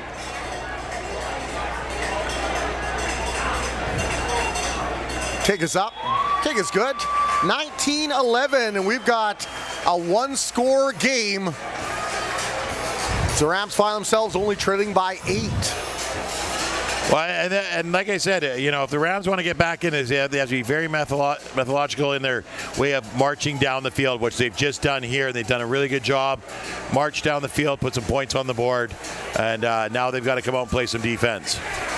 Huskers will look to answer here as the house lights are on and twilight sets in here in Chilliwack. On a beautiful summer evening. Light breeze blowing, low 20s. And the Rams, after that major through the air, look to get a stop quick and get themselves right back in this one, down by 8. In case you're joining us late, the score clock is not functioning. Referees do have the time, though. We do know it's the third quarter, we can tell you that. Yeah, they're not sharing it. They do have it, but they're not sharing it. Oh, nice play. And the kick is fielded. Huskers now busting their way ahead. All the way up to the 44-yard line, and a little trick play to Rolak. But they got the defense coming to their left, and they flip it back to Rolak, who goes to the right, but he sees that it's blocked off, so he comes back to the left. Everybody's running across field, so he's got a good lane there, gets it up to the 44-yard line. Excellent return. So one guy we haven't seen much of yet, but we understand he's a game breaker, number 86 for the Huskers. Koniak comes from the University of Manitoba. I said, is he a route runner? Is he like Hill? You get them the ball? And Coach Reese said he's a little bit of everything. Robertson holds on to it. Rams, so wise to that. That's about the third or fourth time they've seen that play, and they'll shut it down before it starts. Yeah, and Robertson here is, he's coming to the outside. He's got Dag Mora comes over and throwing some blocks for him, but he just couldn't find a seam. A lot of white in the area there, so just couldn't see through it. So they'll say just no gain. Remains on the 44-yard line of the Huskers. Coach Bob Reese trying to inspire the troops. So look at that. Maybe get a little favor with the referees. Give them a water bottle. That's just Coach Bob. He wants everybody out there playing at their best. Needs the refs hydrated so they're paying attention. That's right. Yeah. Well, there is a member of the Rams. Looks like he's maybe cramping. Yeah. Down on the field. I can see that. It was a warm day. It was a warm day, and you get excited about the first game of football. You forget to drink your water. That's important, kids. Always hydrate. Quickly looking ahead on the schedule, next up for the Huskers, they will head to Kelowna, the Apple Bowl, and take on the Okanagan Sun. That one next Saturday, the 5th. Game time, 7 o'clock also for that. As for the Rams, they are at home. Their home opener against the Vancouver Island Raiders, and they are licking their chops at the thought of that one. Yeah. The Raiders are going to have a solid team. I think that West Shore team's going to be a lot stronger than people give them credit for this year. They had a really good team last year. They were in the semifinals against Okanagan Sun, weren't they? They're in the finals against the Sun. They actually played the Huskers in the semis and blanked them with something that, talking to a number of the Huskers, they said left a real sour taste in their mouth in the offseason. Well, they'd played them a week or two before that here, and it was a tight game. But then they went over there, and it went, actually, we won that game. We won that game. It was the point differential that cost them the home field advantage, the Huskers. That's right. The late touchdown, T. Jesse found his man with time expiring, and that gave West Shore the home advantage, despite losing. Oh, yes. What a way to end the season. Duval slings that over the middle, finds the intended target. Robertson. And Robertson will pick up the first down. Ball at about the... looks like they'll mark him right at center. Well, and here you go. This is what the Huskers needed. They needed the first half to get the rust off, knock the kinks out, and now they're going to come out firing here. This offense is going to be the hot firing offense that we thought we were going to see tonight. Give to Reese Wyke. He will run it ahead, pick up 5, maybe 6 on the play. And one thing I didn't know about until talking to the players, Robertson, the cousin of Isaiah Latander, said he'd been following Isaiah's progress and the chance to come and play with his cousin, something they dreamed about as little kids, and this year came to fruition. And so said it feels like home already being here in Chilliwack. Well, that's good. You want them nice and comfortable here so they play well. White. There's Wyke. Drags the ball ahead, won't have enough for the first down. Ball stopped up at about the 45-yard line inside Langley territory. If he's short, it's only by inches, that's for sure here. And he runs into Mary again, who they had the showdown at the goal line in the first half, and Wyke's able to push him back just far enough. I think just far enough to get the first down. If not, it's going to be inches. Well, they're marking it just over the 45. And right now they have the first down marker a little closer to the 44. Oh. I don't think they'll need, are they going to need the change? No, they're giving them the first down. They're saying that's a first down. I thought so. I thought it was really close. It's been light work for the chain gang tonight. Yep. For the Huskers, we are always looking for more billets and volunteers. And as always, at the conclusion of tonight's contest, some of our Valley Huskers will be available to sign autographs. So the Huskers here late in the third quarter, up 19-11. Big first down by Reese Wyke. And except for that play where he was knocked back for a -5, having a good start to this second half. Yeah, really good start. The Huskers are doing what they need to do, and that's keep the ball out of the Rams' hand, march the field, kill the clock, and they got to go put some points on the board now. Duval with the fake, and then a flag flies. So pass caught. We'll see what the laundry was for, though. A heavy collision there. A great job of the crossing pattern here, or it's just an out, and is that Halsey? I think it is. I think it's Halsey. It's tackled and then get tackled a second time. Yeah, number 82, Halsey, comes across the backfield and then just on a little out there. Beautiful tackle. Number 15, I do believe, there for the Rams. That's another Ram on the field. Looks like once again maybe either some cramping or a calf issue. Oh, is that Mary? He's been one of their star defenders tonight, and they hate to see that. They need him out there on the field. That's been tough for the Rams on the injury front. The physio training staff, very busy. Very busy. Yeah, that is Owen Mary. He's, like I said, he's been one of their number one defenders, playing safety for him tonight. He's going to have to be off for a little bit. Needs to get some hydration there. Insult to injury, the penalty was against the Rams on top of that. They'll march the chains down to about the 32-yard line. Did you hear what it was, or no? I did not. The mic is off now. Well, we shot our shot in the first half, and that's all we're getting for now. She left it on so long the battery died.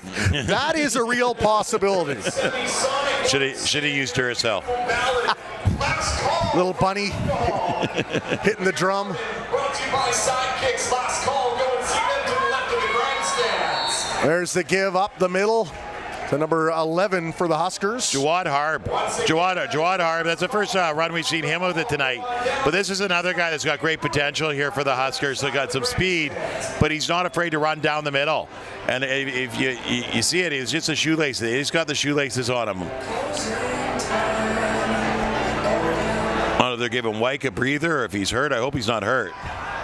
Duval sets back, finds the open target, the big man rumbles off the defender, smashes into another, taken down, gain of maybe 6 or 7 on the play. Well, that's Halsey one more time. I mean, Halsey's just a big guy out there. Brody Clark making the tackle. He gets thrown off to begin with. Oh, the other guy got thrown off, but then Clark was able to wrap him up and take him out. So ball up to the 25, the gain of 7 on the play, and they'll keep the offense out there on third down. 3rd and 3. Duval. Quick pass up the middle. That'll be enough for a first down. And it's number 80, Peyton Lake, who's been a real big target for Duval. He really has. I mean, Peyton Lake's had a great game tonight. He's got to be close to 100 yards by this point himself. with receiving the ball, getting open, making himself big so that Duval sees him and gets the ball down to him really fast. And Great all job this there. without 87 getting the ball yet today. Luke Rodriguez. I know, right? As the founding member of the Luke Rodriguez fan club, but we're not really happy about this. We're not really happy about this, but you know what? We're winning, and the team's out there playing well, and Rodriguez is playing his role, blocking, and we know he's making a difference out there. Jawad Harb with the short run.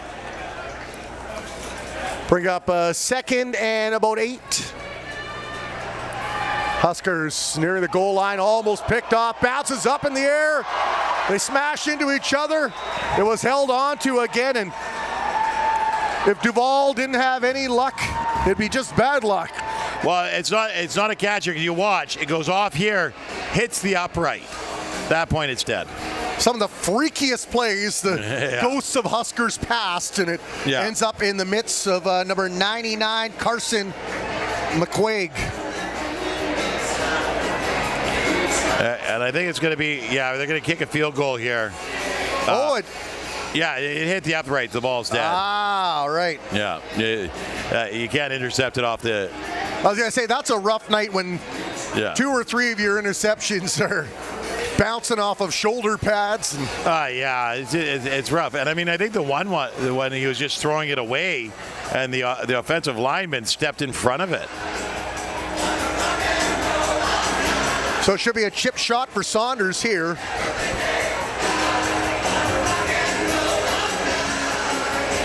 Should be, say, 17 yards maybe for the field goal. They're discussing it here, and it's looking like they're going to be giving him the ball.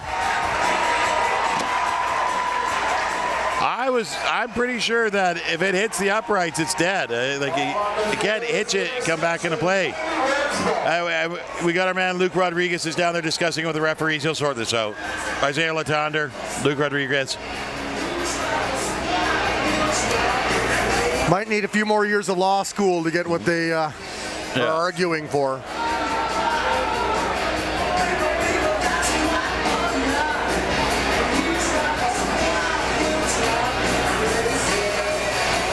See, such a great young man there. Shakes the ref's hands. Thank you for your time. Thank you for considering what I had to say. Sprints off the field. Nice wheels. All right, so big break here for the Langley Rams. Down 8 late here in the third quarter. A tough break for the Huskers. Another interception. Well, I got a lot of football left to go, but the Rams are going to want to drive the field on this and kill some time. But the Huskers are going to want to put some pressure on here. Maybe one of these Huskers defensive linemen want to match what the Rams defensive linemen have done. 2 interceptions for that group tonight. Beautiful tackle. Rams running back just runs out of real estate. Hassan. Hassan does a good job getting around the outside edge here. And he gets off. Klassen's chasing him, but just can't get up to him. And it's number 6, Sawyer Tether, that goes down low and takes his feet up underneath him. Tether's really smart here because when you got a guy like Hassan running, there's nothing to do but take his feet out from underneath him.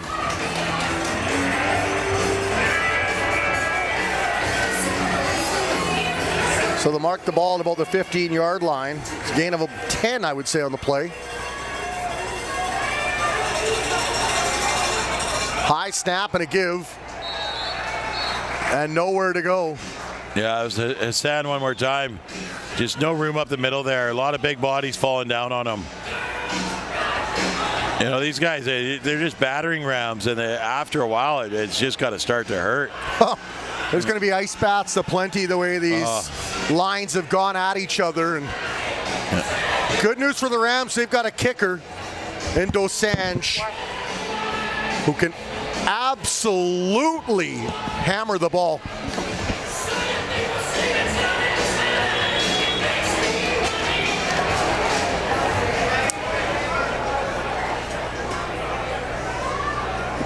And hanging with us, Darnell Wyke, Mike's brother, who's studying broadcasting at the University of Calgary, is a high-rising kick fielded by the Huskers at the 40-yard line, trying to slip around the defender and dragged back by about 5 white jerseys. All right, football So that's Ethan Porter there getting the kick and just nowhere to go. He's trying to find some room to go, but he's corralled pretty quickly. Good defensive play by the special teams here. But Porter holds onto that ball, gets good field position. So a chance now for Reese's brother. Reese's brother. So Darnell's in his 4th year, I believe. He said studying communications, does some play-by-play for soccer and a number of other sports at the University of Calgary. And excellent. Be taking my job in no time. Welcome to beautiful BC. Thank you. Glad to be here. Good. This is my first time I've got to see Reese play in person, so that's awesome. Really cool. There's Reese rumbling ahead. He'll pick up 4, trying to drive that pile with those tree trunks he calls legs. Yeah, he's just hammering into that line there, moves the ball. He gets, about 3-4 yards on the play there. So this is the first time you've watched him play junior in person, right? Yeah, first time I've watched him play junior in person, and I think it's really cool because he switched to running back, of course, last year, and just to see him make that big jump, it's just really awesome to see him excelling at this level. Well, he looks like he's put on some good size too since last year. He's been hitting the weights and training, and he's always had the speed, but now he's got the size to go with it. Now I understand that Reese was actually an outstanding soccer player, and was it you he saw playing football that inspired him to play football? Yeah, so a little bit about that. Me and Reese and my dad, we always used to play football in the backyard, and I think that's where it started. But yeah, I started playing in high school. I know it was both our dreams to play football growing up, but our parents kind of held us out to high school, avoid injuries for as long as possible, but I think that's kind of where it all started. Yeah, and I think a lot of parents have that mindset with the young kids is hold them out, we let them get to their body to grow, and then go and play. A lot that's happening in BC with community football is they're starting off with flag. And then moving into a flag tackle hybrid, and then 6-man, 9-man, 12-man. So they're building the kids up to that heavy contact area, which I think is really good. A lot of good work in BC and Canada in total with football and protecting the kids. Great return by Brody Clark on the punt by Saunders. However, there's a flag down, so we'll see if this one will stand. But you love that, though. You love the, superhero movies always have that origin story, and Reese has played like a superhero for the Huskers last season, and it's nice to hear how that seed was planted and how mom and dad wanted to make sure he was safe, but now they say, horse, go run free, and he's been a stallion out there for the Huskers to start this game also. And I think a lot of young people, it doesn't matter what sport you're playing. It matters that you're active and working in a team environment.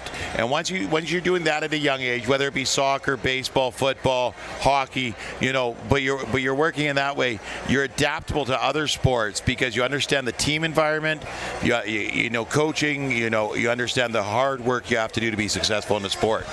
Yeah, I think I totally agree with that, and one thing I'd add to that as well is just fun as well. Like, that's a big part, I think, for everyone. Just make sure you're having fun out there, and that will give you the drive and the passion you need to take it as far as you want. That voice you hear is Darnell Wyke, the older brother of Reese Wyke, watching his brother rumble for about 150 yards in this game and a touchdown.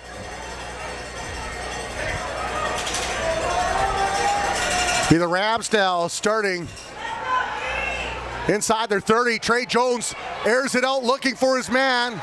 And good defensive play by the Huskers, and Christopher Rolak with a little shimmy shake after the knockdown. Well, you got Rolak here. He's so good in coverage. I know he had the PI earlier, but not on this one. He stays there. He just gets in between Jones and the ball and makes a great play. And they have not tested Andy Ofusuheni once, and he told me coming in this game he'd like to have 3 to 5 interceptions, but he goes, if they don't throw to me, he goes, I can't get any interceptions. Well, you look at here in the replay, Rolak had the coverage. Maston was his backup. I know that the Rams are trying to make something happen here, but that's a dangerous place to be throwing the ball. We'll see if they go back to what's tried and true. The ground game's been very good between the other Jones and Hassan. It'll be Trey Jones, though, stepping up, feels the heat, throws it on the run, finds his man, he's taken down. Ball at about the 40-yard line. Actually, they'll mark it down at about the 42. And this is a great idea here by Jones. Play underneath Rolak. Play underneath, get those yards. Yeah, he got pushed out of bounds right away, but you know he got a good pickup there, and it's second and about 9. That pass to the other Jones, the second of the 3 Joneses, Terrell Jones. There you go. So your University of Calgary, what are you taking there? I'm studying communications and media studies. So you're looking at being a broadcaster once you get out? TSN in your future, is that what you're looking at there? Yeah, right now that's the plan for sure. Well, we appreciate you being here and giving a little insight. And what a game here, scrapping for the Cascade Cup. That on the line, Huskers won it, the inaugural one last year. First time they'd beaten the Langley Rams in their history, and they did it twice last year. Twice last year, yep. It was a beautiful thing. Trying to keep that streak alive against a very scrappy group 1 year removed from the Canadian Championship. I guess that was the end of the third quarter. We flipped sides, have we? So now we are down to the fourth quarter. Boy, 8-point game. Anybody's ball game. Trey Jones lines up at the 42. Quick little hitch outside to Terrell Jones, and great tackle by the Huskers. And who else? Christopher Rolak. Yeah. And here you got, and I understand what the Rams are doing here. They got to get the ball into Terrell Jones' hands. He's one of their best players. He's a playmaker. He's a spark plug. So they're going to have Chris Rolak at him all night. And he's just not going to get anything. They're playing him underneath that. They're trying to beat him over top. Rolak has him covered so well.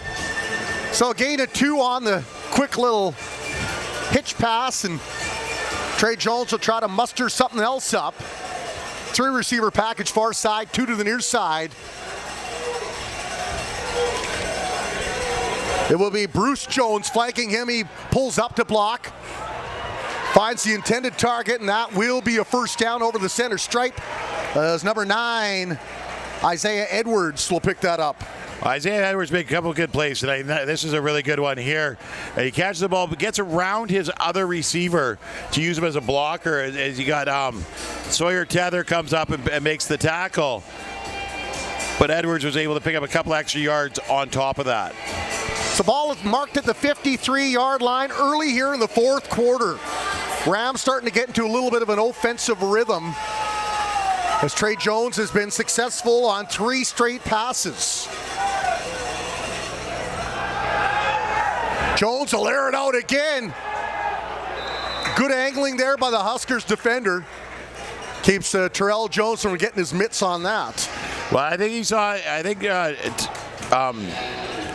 Tyrell Jones saw Terrell there and thought that he could get the ball out in front of Rolak and Terrell could beat him. But Rolak does such a good job, like I said 100 times today, of just putting his body in between the ball and the receiver.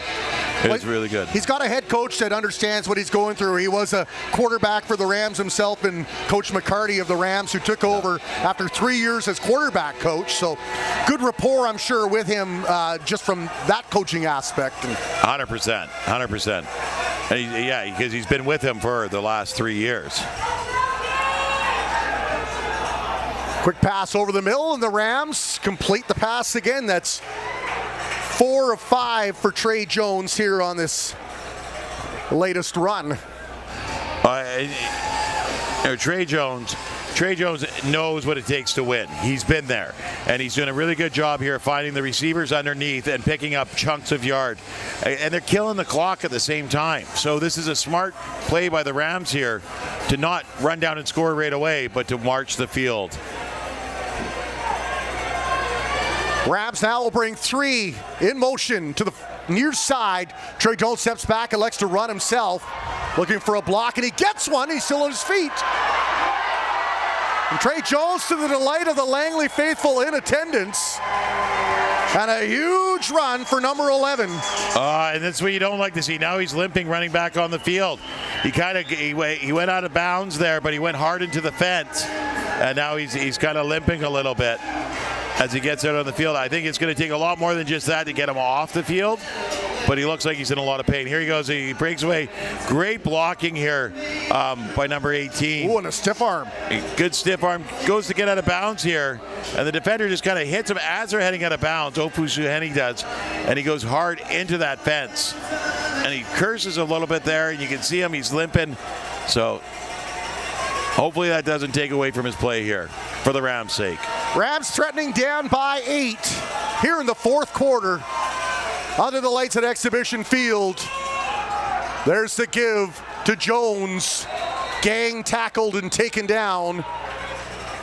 Short pickup. And these lines both have to be awfully tired the way they've ground on each other. As we're in the fourth quarter, football fans, a reminder of our score at the moment. Currently sitting at 19-11 in favor of the Valley Huskers. Yeah, they'll give them about 2 on that play, so it looks like it's on about the 13-yard line for the Rams. Well, you got to look for the defense to come up big here. I know the Rams have marched that field well, but they got to shut them down and hold them to at least a field goal here. Huskers now just a 4-man front, and this time the uprights are in the Huskers' favor after they worked against them for the interception. That's the 13th man out there, the goalpost tonight. He's made 2 big plays, and here you go. He's got his man open, but it's the goalpost gets in the way. And that's a big stand for the Huskers. Will they go for it, though, or do you think they take the points? They got Jones coming back out there, so I think they're going to go for it. I mean, they know they're down by 8. They got to score and get a 2-point conversion here to tie it up. But then they got a lot of time left on the clock. I don't know about a lot of time. We're guessing. We're guessing there's enough time that the Huskers can make some hay here. So they need to score here and then get the 2-point conversion. Caught over the middle. Isaiah Edwards. I think everybody was thinking it was going to go to Terrell, and Isaiah Edwards comes up the middle there and gets the catch.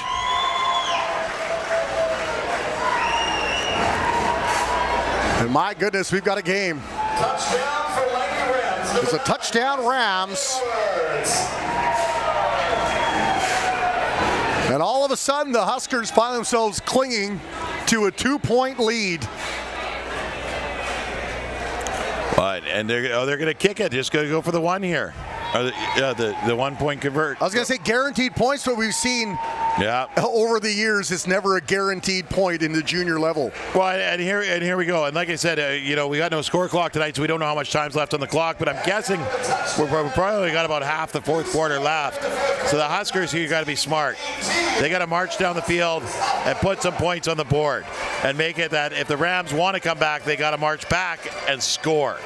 Not a field goal, not a kick it out of the back of the end zone type situation. They got to actually score. So the Huskers need to put some points on the board here. One more question for Darnell, if I can, very quickly. Sure. We know that Reese was hurt last year, still piled up the points he got. In the offseason, he rehabbed like crazy. How much did it bother him the way the season ended with the playoffs? Oh, it was, you didn't want to talk to him at all right afterwards. He's just always been that type of person. I know he cares so much about this team and he cares so much about this program. And that's one of the big reasons why he decided to come back this year. He did have some offers to go to different schools across the country, university ball, but he wanted to come back here because one of the big reasons was he wanted to complete that as the ball is kicked down the field here. And we'll see if Reese White can make an impact as there's a play field. He may not have to get a chance. Huskers break a couple of tackles, rumbling all the way down the sidelines to the 10, to the 5. Touchdown, Huskers! Oh, and who might that be? Christopher Rolak, a.k.a. Superman. He floated out the cape and he soared past the defenders. And the Huskers take a bigger lead. That's crazy. I mean, Mr. Rolak here, he's had an interception for a touchdown. Now he's got a kick return for a touchdown. Opening kickoff here, and I don't know why you're kicking to Chris Rolak. But they kick it to Chris Rolak, straight up the field, makes one move there, and then there's just a lane for him. He's just going to outrun everybody. And what does he do? Even the referees aren't even bothering to try and catch up to him. Number 26. My Drew Cush- goodness. Drew Cushway, number 26 for the Rams. I'm going to give you an A+ for a valiant effort there, but when Rolak's rolling, you ain't catching them. There's afterburner speed, and then there's Rolak speed. Go ahead. And on that note, I'll leave you guys here for the rest of the game. Darnell, thanks. It was nice talking to you. Good luck. Darnell White, brother of Reese White. Enjoy your visit. The league's leading rusher coming into this season. And Rolak rolled up the yards on that play, and that brought this packed house to its feet. Oh, it's crazy. Crazy play. I mean, I'm talking about different scenarios here, and Rolak just goes and does one that I wasn't even discussing. I hadn't even brought up kick return for a touchdown. We have seen almost everything, and we're getting spoiled in this game. We've seen passes off uprights. We have seen punts recovered by the kicker, kicks blocked. Like, you name it, we've seen it tonight. And it's only game one. Game one. First game of the season. This has been wild. I've been waiting for football for a long time, Warren, and these guys did not disappoint. My goodness. All right, I'm just going to quickly see if we can get an update on the... All right, in Prince George. Still 13-0 last update, so close game. Close game. Either that or maybe it's a blowout and they're not updating it. That does happen. That does happen. All you get is the final score at the end. Here it's been exciting, though, a back-and-forth battle. The Rams fell from behind, has clawed their way back to a 1-point deficit, and then a big return by Rolak. And, you know, the Rams would love to emulate that. Saunders wants nothing of that, so he'll squibble that kick down low. Scooped up by the Rams at the 20. He's still on his feet. We're going to have a matching bingo card. Finally drives them out. Big pickup by the Rams. The ball will start at about the 42-yard line. We got Brody Clark there on the return, and he's returned well today, all day. And he is one of these here. He's trying the whatever you can do, I can do better. And he's trying to match Chris Rolak here, and he just about does. So here's a nice big boot. You're right, he squibs a kick, but he picks it up, and he gets good blocking in front of him to get that outside edge. A nice cut. One of the defenders came in, and he should have stayed outside, and it was number 25 that gets over there. Benjamin Harrington lays his shoulder. Huskers defense looking to make a big stand again as the Rams go back to the ground. Pound it up to about the 40-yard line. And it's looking like the Huskers are getting a little beat up the middle here. And number 52 is all limping now. Nathan Gale there, one of the big guys in the middle, he's limping around because he just got stepped on hard. So he's trying to get it, kick it, wake up his leg there. And they're gonna have to make a big stop here. Be about 2nd and 4 for the Rams. Trey Jones flanked by one. Receivers in motion. Goes over to the right side, finds his man. Good defensive play, slowed him down, got the fingertips on it, and held the jersey. Yeah, but he's able to, there's Terrell Jones, and they're playing this underneath ball, and he's able to get a first down out of it. I mean, that's all he really needs to do, is get that first down. So Jones to Jones, and his first down Rams, trailing 26-18 sometime here in the fourth quarter. We are without the benefit of the score clock if you are just tuning in. And boy, where were you? You're missing a heck of a football game here. It is the game of the week by far. Oh, easily. Cascade Cup is on the line. Jones clears out the backfield, steps back, wants to run himself, being pursued, darts his way over to the right side into the sidelines, and just short of the first down. It looks like he's going to be out about a yard short of the first down.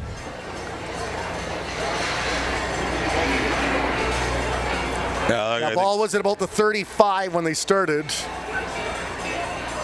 And where are they going to mark it? Down to the 25. Yeah, that is a first down. No, they're going to be about a half yard short there. Well, not even a half yard. I'd say like a third of a yard. 2/5 of a yard. I think the biggest thing that takes more time off the clock if you're the Huskers, you just want to stop them here, though. Yeah. The big back. And the give to him. And it is Ronald Jones. Plows ahead. He will get the first down. Ronald Jones plays for Tampa Bay. Oh, pardon me. Well, he looked like Ronald Jones out there. They call me Bruce. That's Bruce Jones. Bruce Jones.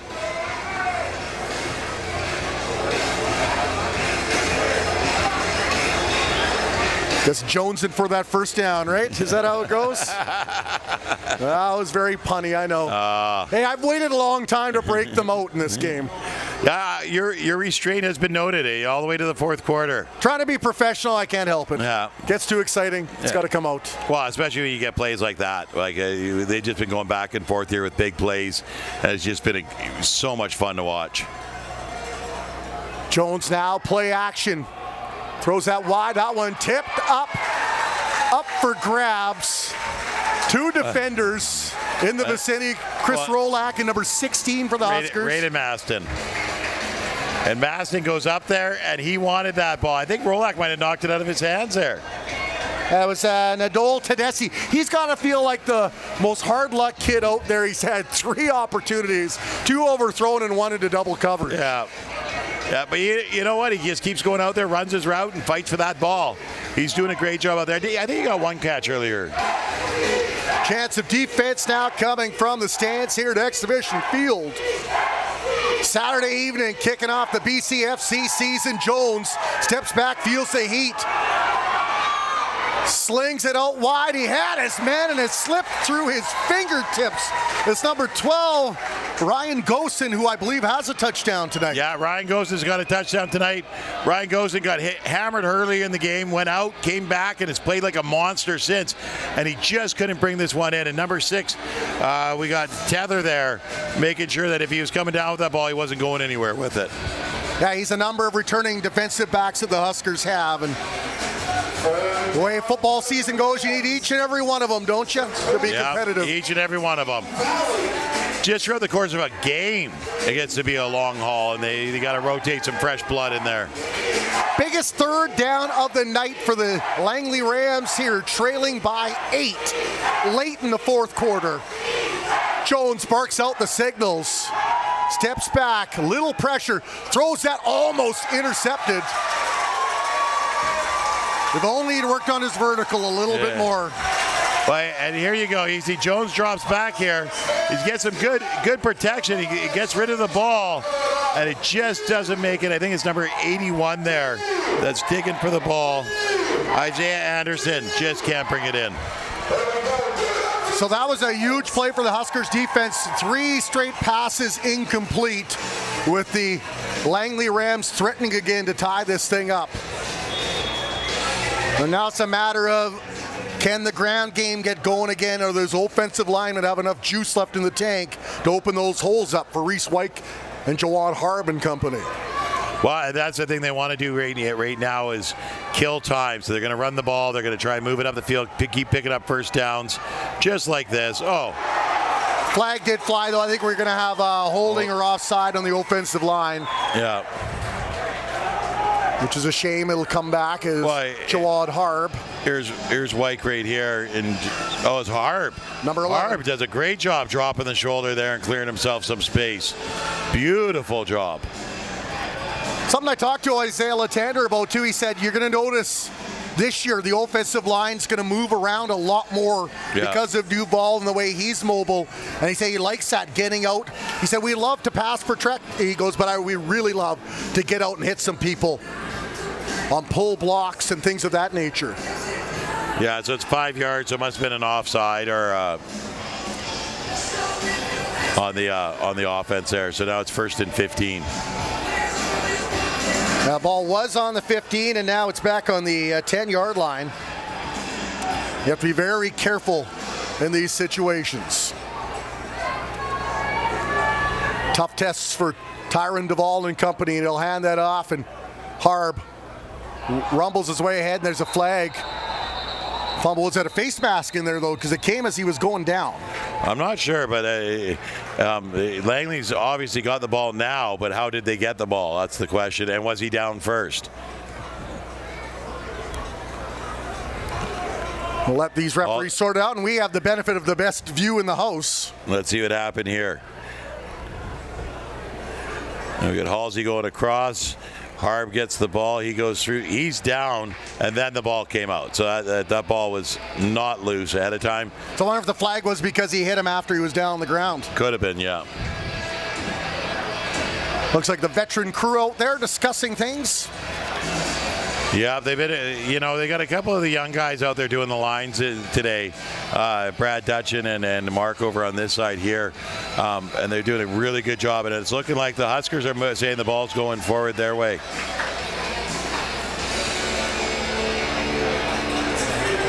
That face mask. Yeah.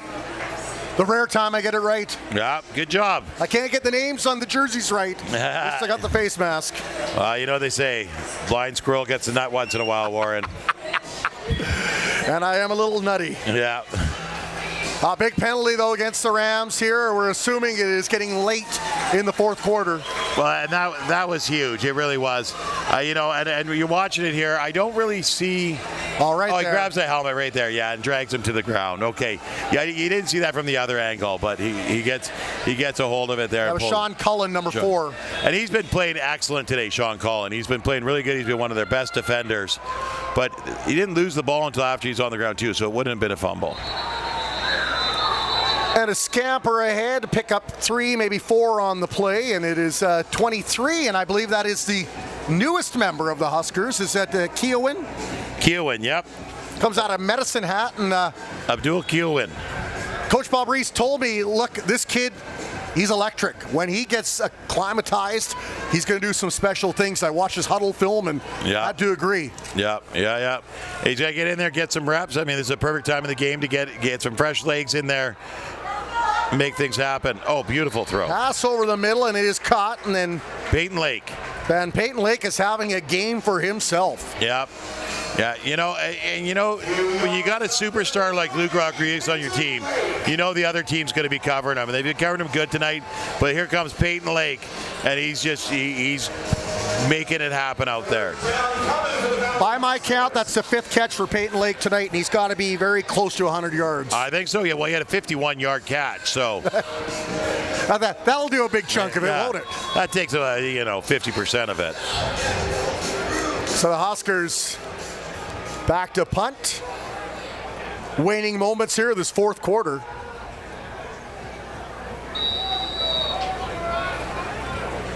Saunders will stand back at his own 20-yard line. Referees want to make sure all the ducks are in a row. We got a timeout called by the Huskers. Timeout called on the field. And I think if you're Coach Bob Reese and company, you want to make sure you have an 8-point lead late in this game at home, Cascade Cup on the line. You make sure everything is exactly how it needs to be, and everyone knows their assignment. Yeah, and that's the thing, making sure. I think an extra player walked off. I think they might have had too many men, so they called a timeout before they got caught on it.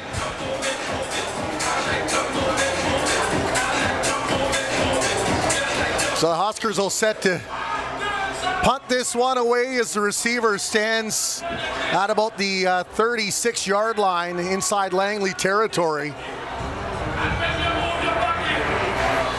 And it really has been a game of special teams on both sides. So Aiden Saunders is directing the guy over to his far left there, and I think they're gonna maybe try and look at the onside player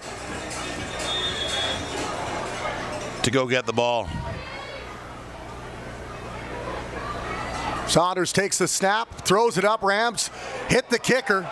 They'll let it go.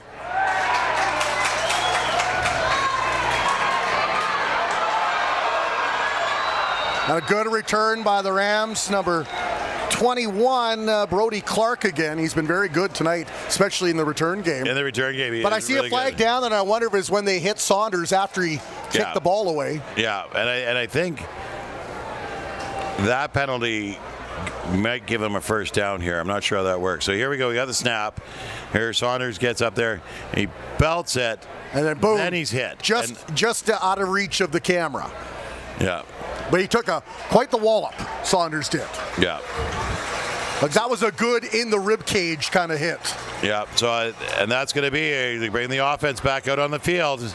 That gives the Huskers a first down. Rams coaches have to be a little frustrated because that's 2 penalties now that have negated what would have been very good plays. I was going to say that we saw this a few years back when the Huskers were a young team. These little mental mistakes, and I think with the Langley team, the same thing happening here. The guys trying to get in there hard, make something happen, and you just overstepped it. Well, you have to Here he goes. Number 13 gets around the outside edge, and just Harb just gives him a little shove, and he's into the kicker. Veteran play by the second-year man Harb. A nice run here, and it is Keowin. And then a flag. And Isaiah Latander shakes his head. He got up and put his hands out like, where's the penalty here? Because you watch him, he's getting face masked and then shoved after the fact. I think that drew the.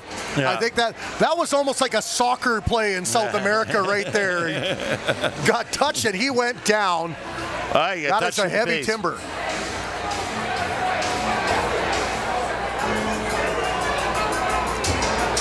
We got offsetting penalties, it looks like. No, she just pointed to the wrong. She used her right arm, which was the Husker side, which she used her left and pointed, but that's okay. It almost reminds me of the sign language person that didn't know sign language that worked for, I think, the Florida government. Yeah. And this is the first time I've seen this particular head ref, and I don't know if they're their first night of doing it, but so far I think the officiating crew's done a really good job. It's been today. really good. It's the technical issues that are more humorous than anything. Yeah, exactly. Oh, run up the middle, and boy, ran into a dump truck. Number 44. 44 and 99 was waiting if he missed that hit. Yeah. Well, Keowin there just hits Evan Noley. Evan Noley, big number 44 there. You know, I wouldn't want to hit Evan Noley, that's for sure. Holy smokes. She's him and 99, who is Carson McQuaig. Yeah. Absolutely looming large on that defensive line for the Rams. Good speed, fast hands. They're really causing some problems back there. And I think they did a nice job for the majority of the night, really stalling the passing chances that Duvall had. He'll step back a bit deeper, throws that in, finds his man. Brought down, and that will be a first down. There's number 9 again, and that is Caverly. Yeah, Josh Caverly. We've been watching him do this across the street for the Giants for years, for G.W. Graham, and now for the Huskers. He's just a phenomenal football player. And you love to see those kids that wear those Giants jerseys come to the game for years and years, dreaming about the chance that one day maybe they wear that jersey, and here they are making plays. Yeah, and they are making plays out there. They're making a difference. The Jaden Claessens, the Josh Caverleys, they're actually making a difference. I mean, even Tyron Duvall was at Abbotsford Falcon. Community is where it starts. Grassroots, and I like what they're doing. Football Canada's doing across the country with developing the kids to love the game before you get into the heavy end of the game. You know, love the game, learn the game, build up your talents, your skills, and keep pushing them forward. Well, for years, when I got here in 2016, it was the Langley Rams were the choice of kids in the valley from Chilliwack to Abbotsford. You went there first, and then if you couldn't make the team, you went to the Huskers. It's not that case anymore. No. There we go, Keowin now on the sweep. It zips his way up the middle, and we'll take a few more seconds off the clock here in the waning moments of this fourth quarter. Keowin here, he's not the biggest guy, but he's got some wheels, and he moves well in those holes. You know, big number 44 there to wrap him up again at Noley. But Keowin there has really got some moves in those holes. Nice little cuts. Keeps his feet on the ground, no jumping around. And it's tough for the Rams. You can imagine some of those legs of those big boys up front starting to feel like lead, a little bit heavy, and then you throw that little scat back in there that's juking and jiving around the line and can cause a little bit of trouble. I remember back in my coaching days, even the coaches were tired after halfway through the first game. Well, it looks like they shook the lead out there because they got into the backfield and wrapped him up before he could get a gain. Yeah. Huskers ahead 26-18 with the ball late here in the fourth quarter. Well, and I think they might come out here and try for another kick and at least put another point on the board. So, I mean, they can't tie it with a touchdown and a 2-point convert. They're going to have to score twice. So, I think that's a smart call by Coach Reese here. Key is get that kick deep, whether you get it through the uprights or not, to get that at least that single point. Well, you got Owen Barry back there as a deep guy, and he's just got to make sure he gets that ball out of the end zone. To save that point, because at this point the Rams could tie it up with one score. One score and a 2-point convert. Do the Doug Flutie punt as you run. Remember that play? Yeah. Kick is up. Kick is wide. Flag flies that no. Do they do no yards on field goals? I didn't think so. Maybe. Here's the kick, and it's wide again. But it hits the Langley player here. The Langley player touches it before they're on top of it. So I can't see what the flags are about. There's a lot of them there, so they're pretty sure of it. Well, you know, it's not just the first game of the year for these players, first game of the year for the referees, too, and there's been a lot to digest in this game and a very intense physical battle between these geographical rivals. Yeah.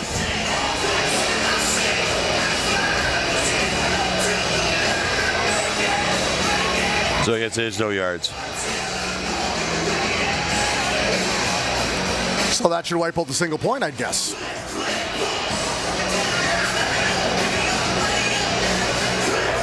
If that is the case, the Rams continue on life support.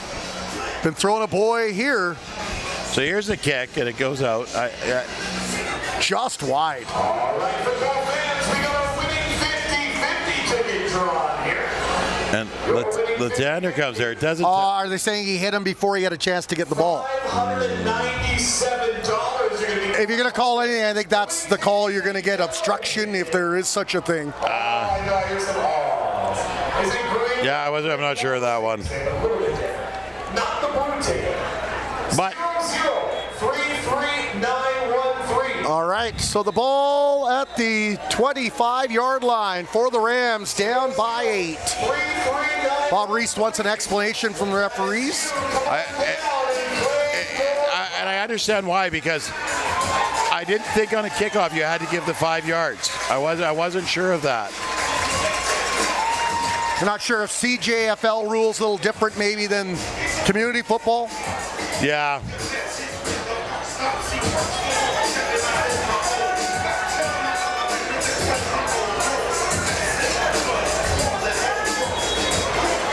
You know what? And I've never aspired to be a referee. I don't try to claim to be a referee. I go by what I know from coaching, playing myself, and I'm not sure of that one. So we're going to go with the professionals on this one and say they're right.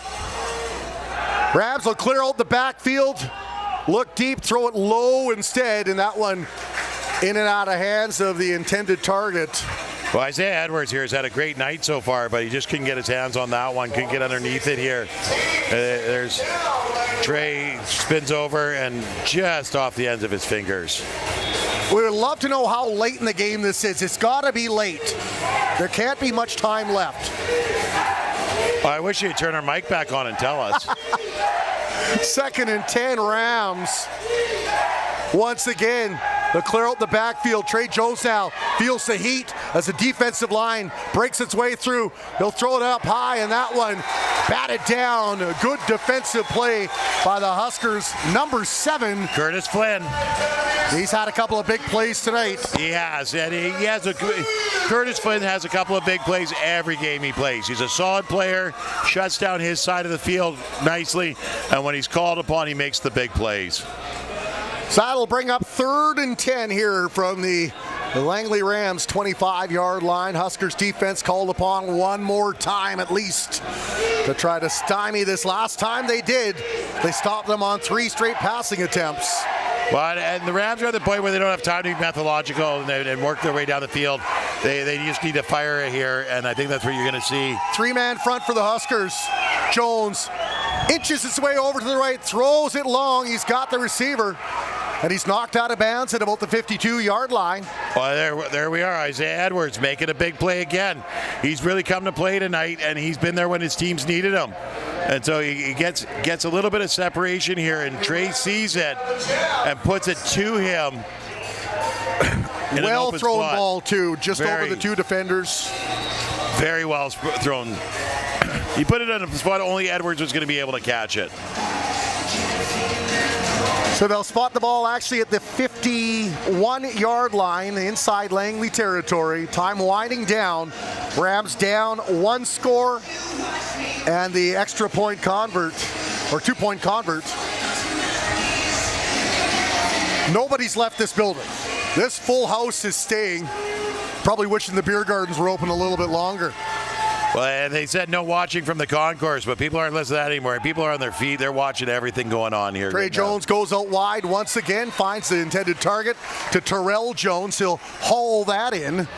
And shy of the first down, it'll be up to about the 52-yard line inside Huskers territory. I love how Maston closed so quickly on this and wraps him up and rolls him over. Beautiful job.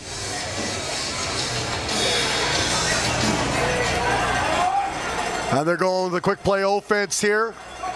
No huddle. Jones steps back, feels the heat. Elusive. Winds his way to the left side. He'll hold on to it and hustles his way out of bounds before he can get hit like a piñata. Well, it's good to see Jones out there running, because he did run inside of the fence earlier there. He was limping, and he looks like he's kind of shook that off. But he's a baller. He's going to come out. You'd have to break the thing off for him not to come out. What a great way to kick off this BCFC season for both these clubs. A real battle between these rivals. Cascade Cup in the house. Huskers have it. They don't want to give it up. Rams want to add to the hardware they already have. Jones in the gun, barks out the signals. 3 receivers far side, 2 near side, steps back, feels the heat, fumbles the ball, picked up alertly by number 18 of the Langley Rams, and that is Bruce Jones, his running back. Bruce Jones steps up to block here, and when Terrell gets stripped, great hand in there to pull that ball away from him, but Bruce is able to get his back. Should get a number on who stripped it there, because that was a great job defensively. Nah, I can't see it. Both sides is kind of blocked up there. 42. 52. 52. Thank you, Robbie. That's 5 fingers on that hand. 52. Nathan Gale. Got a hand in there. Messed it all up for him. Oh, Latander coming out. He needs to make a stop here. Big thanks to Robbie Snooks and the crew for the Win Media. Getting us all the angles, getting you closer if you were in the stadium. But I tell you what, when you're in the stadium, you get that electricity you can't feel through the screen.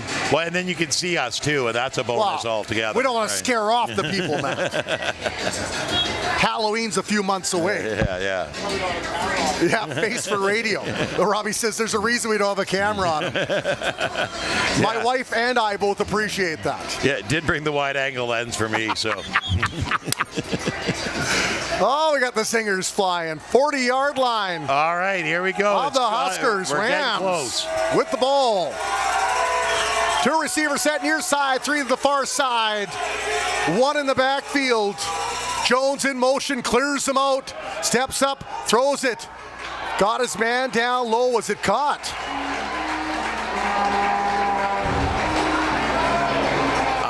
And the referee is saying, yes, he hauled it in. And let's get a good angle here. There we go. There's the throw. I think he was right. I think he was right. He brought it in. Had his arm underneath. It's hard to see because the throng is in the concourse. Where they're not supposed to be. Not good at listening to instructions. Yeah, he caught that ball. That was a good catch. Jones now trying to slip away from tackle. Rams call Huskers want a holding call, and referee didn't see it that way. Jones able to scamper his way out to the sidelines and stop the clock. And right here you'll see where they wanted the holding call on 95 of the Huskers. He had a good grip on him, and he still almost tackled him at the end. Yeah, Tyson Holgate is number 95 there, and he's mad. He's mad because he's definitely being held. Like you see the 2 hands on the jersey there, and that play doesn't happen without that hold. I believe it's a timeout, Langley. In the waning moments here, I've said waning moments because it feels like the end of the game has been an eternity. Yeah. It's been exciting. It has been a great game. I feel like I'm on a blind date. I have no idea what's coming or when it's coming. Like I said, the players aren't allowed to look at the clock, so now you know how they feel. They're just go, go, go. And thankfully, I don't need the ice bags after. Singing for my butt after sitting in this chair. To the end, 26 for Valley and 18 for Langley. Shot there of Coach McCarty, the newest head coach, took over for Corey Philpott. This one's going down to the wire. Langley not giving up without a fight. Huskers going to have to do some work on defense. And you mentioned Latander was out there. Big number 99, not sure if he's still out there. As the Huskers need a stop, Rams need to keep it going. Fighting against the clock, throws it over the middle. Almost picked off, and at the end, it was 84 for the Langley Rams. Natol Tedeschi played defensive back. Raiden Maston here gets up in front of that ball. Good job, and he just can't bring it in. He is frustrated. He is frustrated.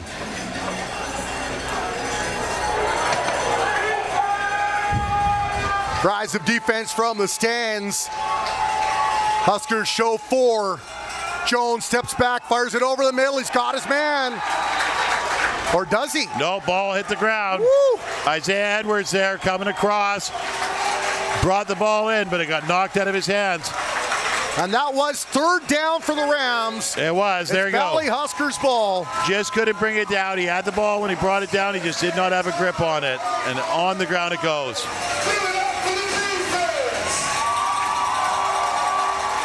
And a massive stand for this Huskers defense. What a play. Who else? Jaden Clausen in there. Right when they in needed there. a big play. Yeah, you need your big players to make big plays. So now it's up for the Huskers to take this game to the finish line, keep the clock moving, and they're shaking hands because it must be near the end of the game and maybe it's time for the victory formation. And what a finish we had. And now the fans realize it's the end of the game. Well, you got Tyron Duvall taking the knee. Well, if this season's anything like the first game, Matt, we are in for a ride, aren't we? It's going to be good. It's going to be good. Stretching back to last season, 6 straight wins here at Exhibition Field for these Huskers. Full credit to the Langley Rams, who got down early, got their offense in rhythm. Trey Jones found a way to get to his receivers. The running game did what it had to do, but in the end, the Huskers prevailed, and they will start the season at 1-0. Great job by the Huskers today. They played with a lot of heart. The Rams may be a young team, but they are showing some chops out there too. So it's going to be something to look forward to. It's the next time these guys play in Langley. And there you see at the end the friendly rivalry, because a lot of these players have known each other for years. Yeah. When that whistle sounds, you can go back to being acquaintances and friends. Yeah, 100%. And you see them shaking hands and walking away there. So the Valley Huskers start the season 1-0, and we got a cartwheel. Oh my goodness. May have registered 5.9 on the Richter scale. Well, we got a cartwheel nonetheless. Don't ask me to reenact that. Well, for the crew at For the Win Media, along with Matt Macri, I'm Warren Andrews. Thanks for watching on BCFC TV or on TELUS 1981. When are we back? We are back, I believe, in 2 weeks. Let me get the schedule here. Old man fumbling with his papers. Here we go. We are back at home against the Raiders. Back-to-back games against the Raiders coming up on the 19th, Saturday. And that game is at 4 o'clock. 4 o'clock on the 19th. I'll see you then, Warren. Have a good night, everyone. Be safe.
So here's to that, here's to the Cascade Cup, and here's to forever and always your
And once again, I'd like to give a huge shout out to Valley Huskers sponsors.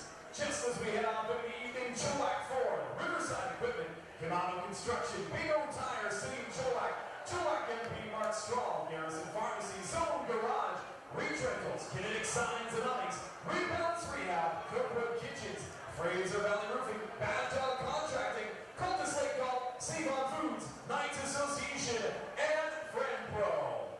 Once again, football fans, thank you very much for coming out and supporting your Valley Huskers. Once again, their next home game, August 19th versus the Raiders at 4 p.m. Be there or be square. Get your tickets online at valleyhuskers.ca/tickets. And as always, and however you are doing so, please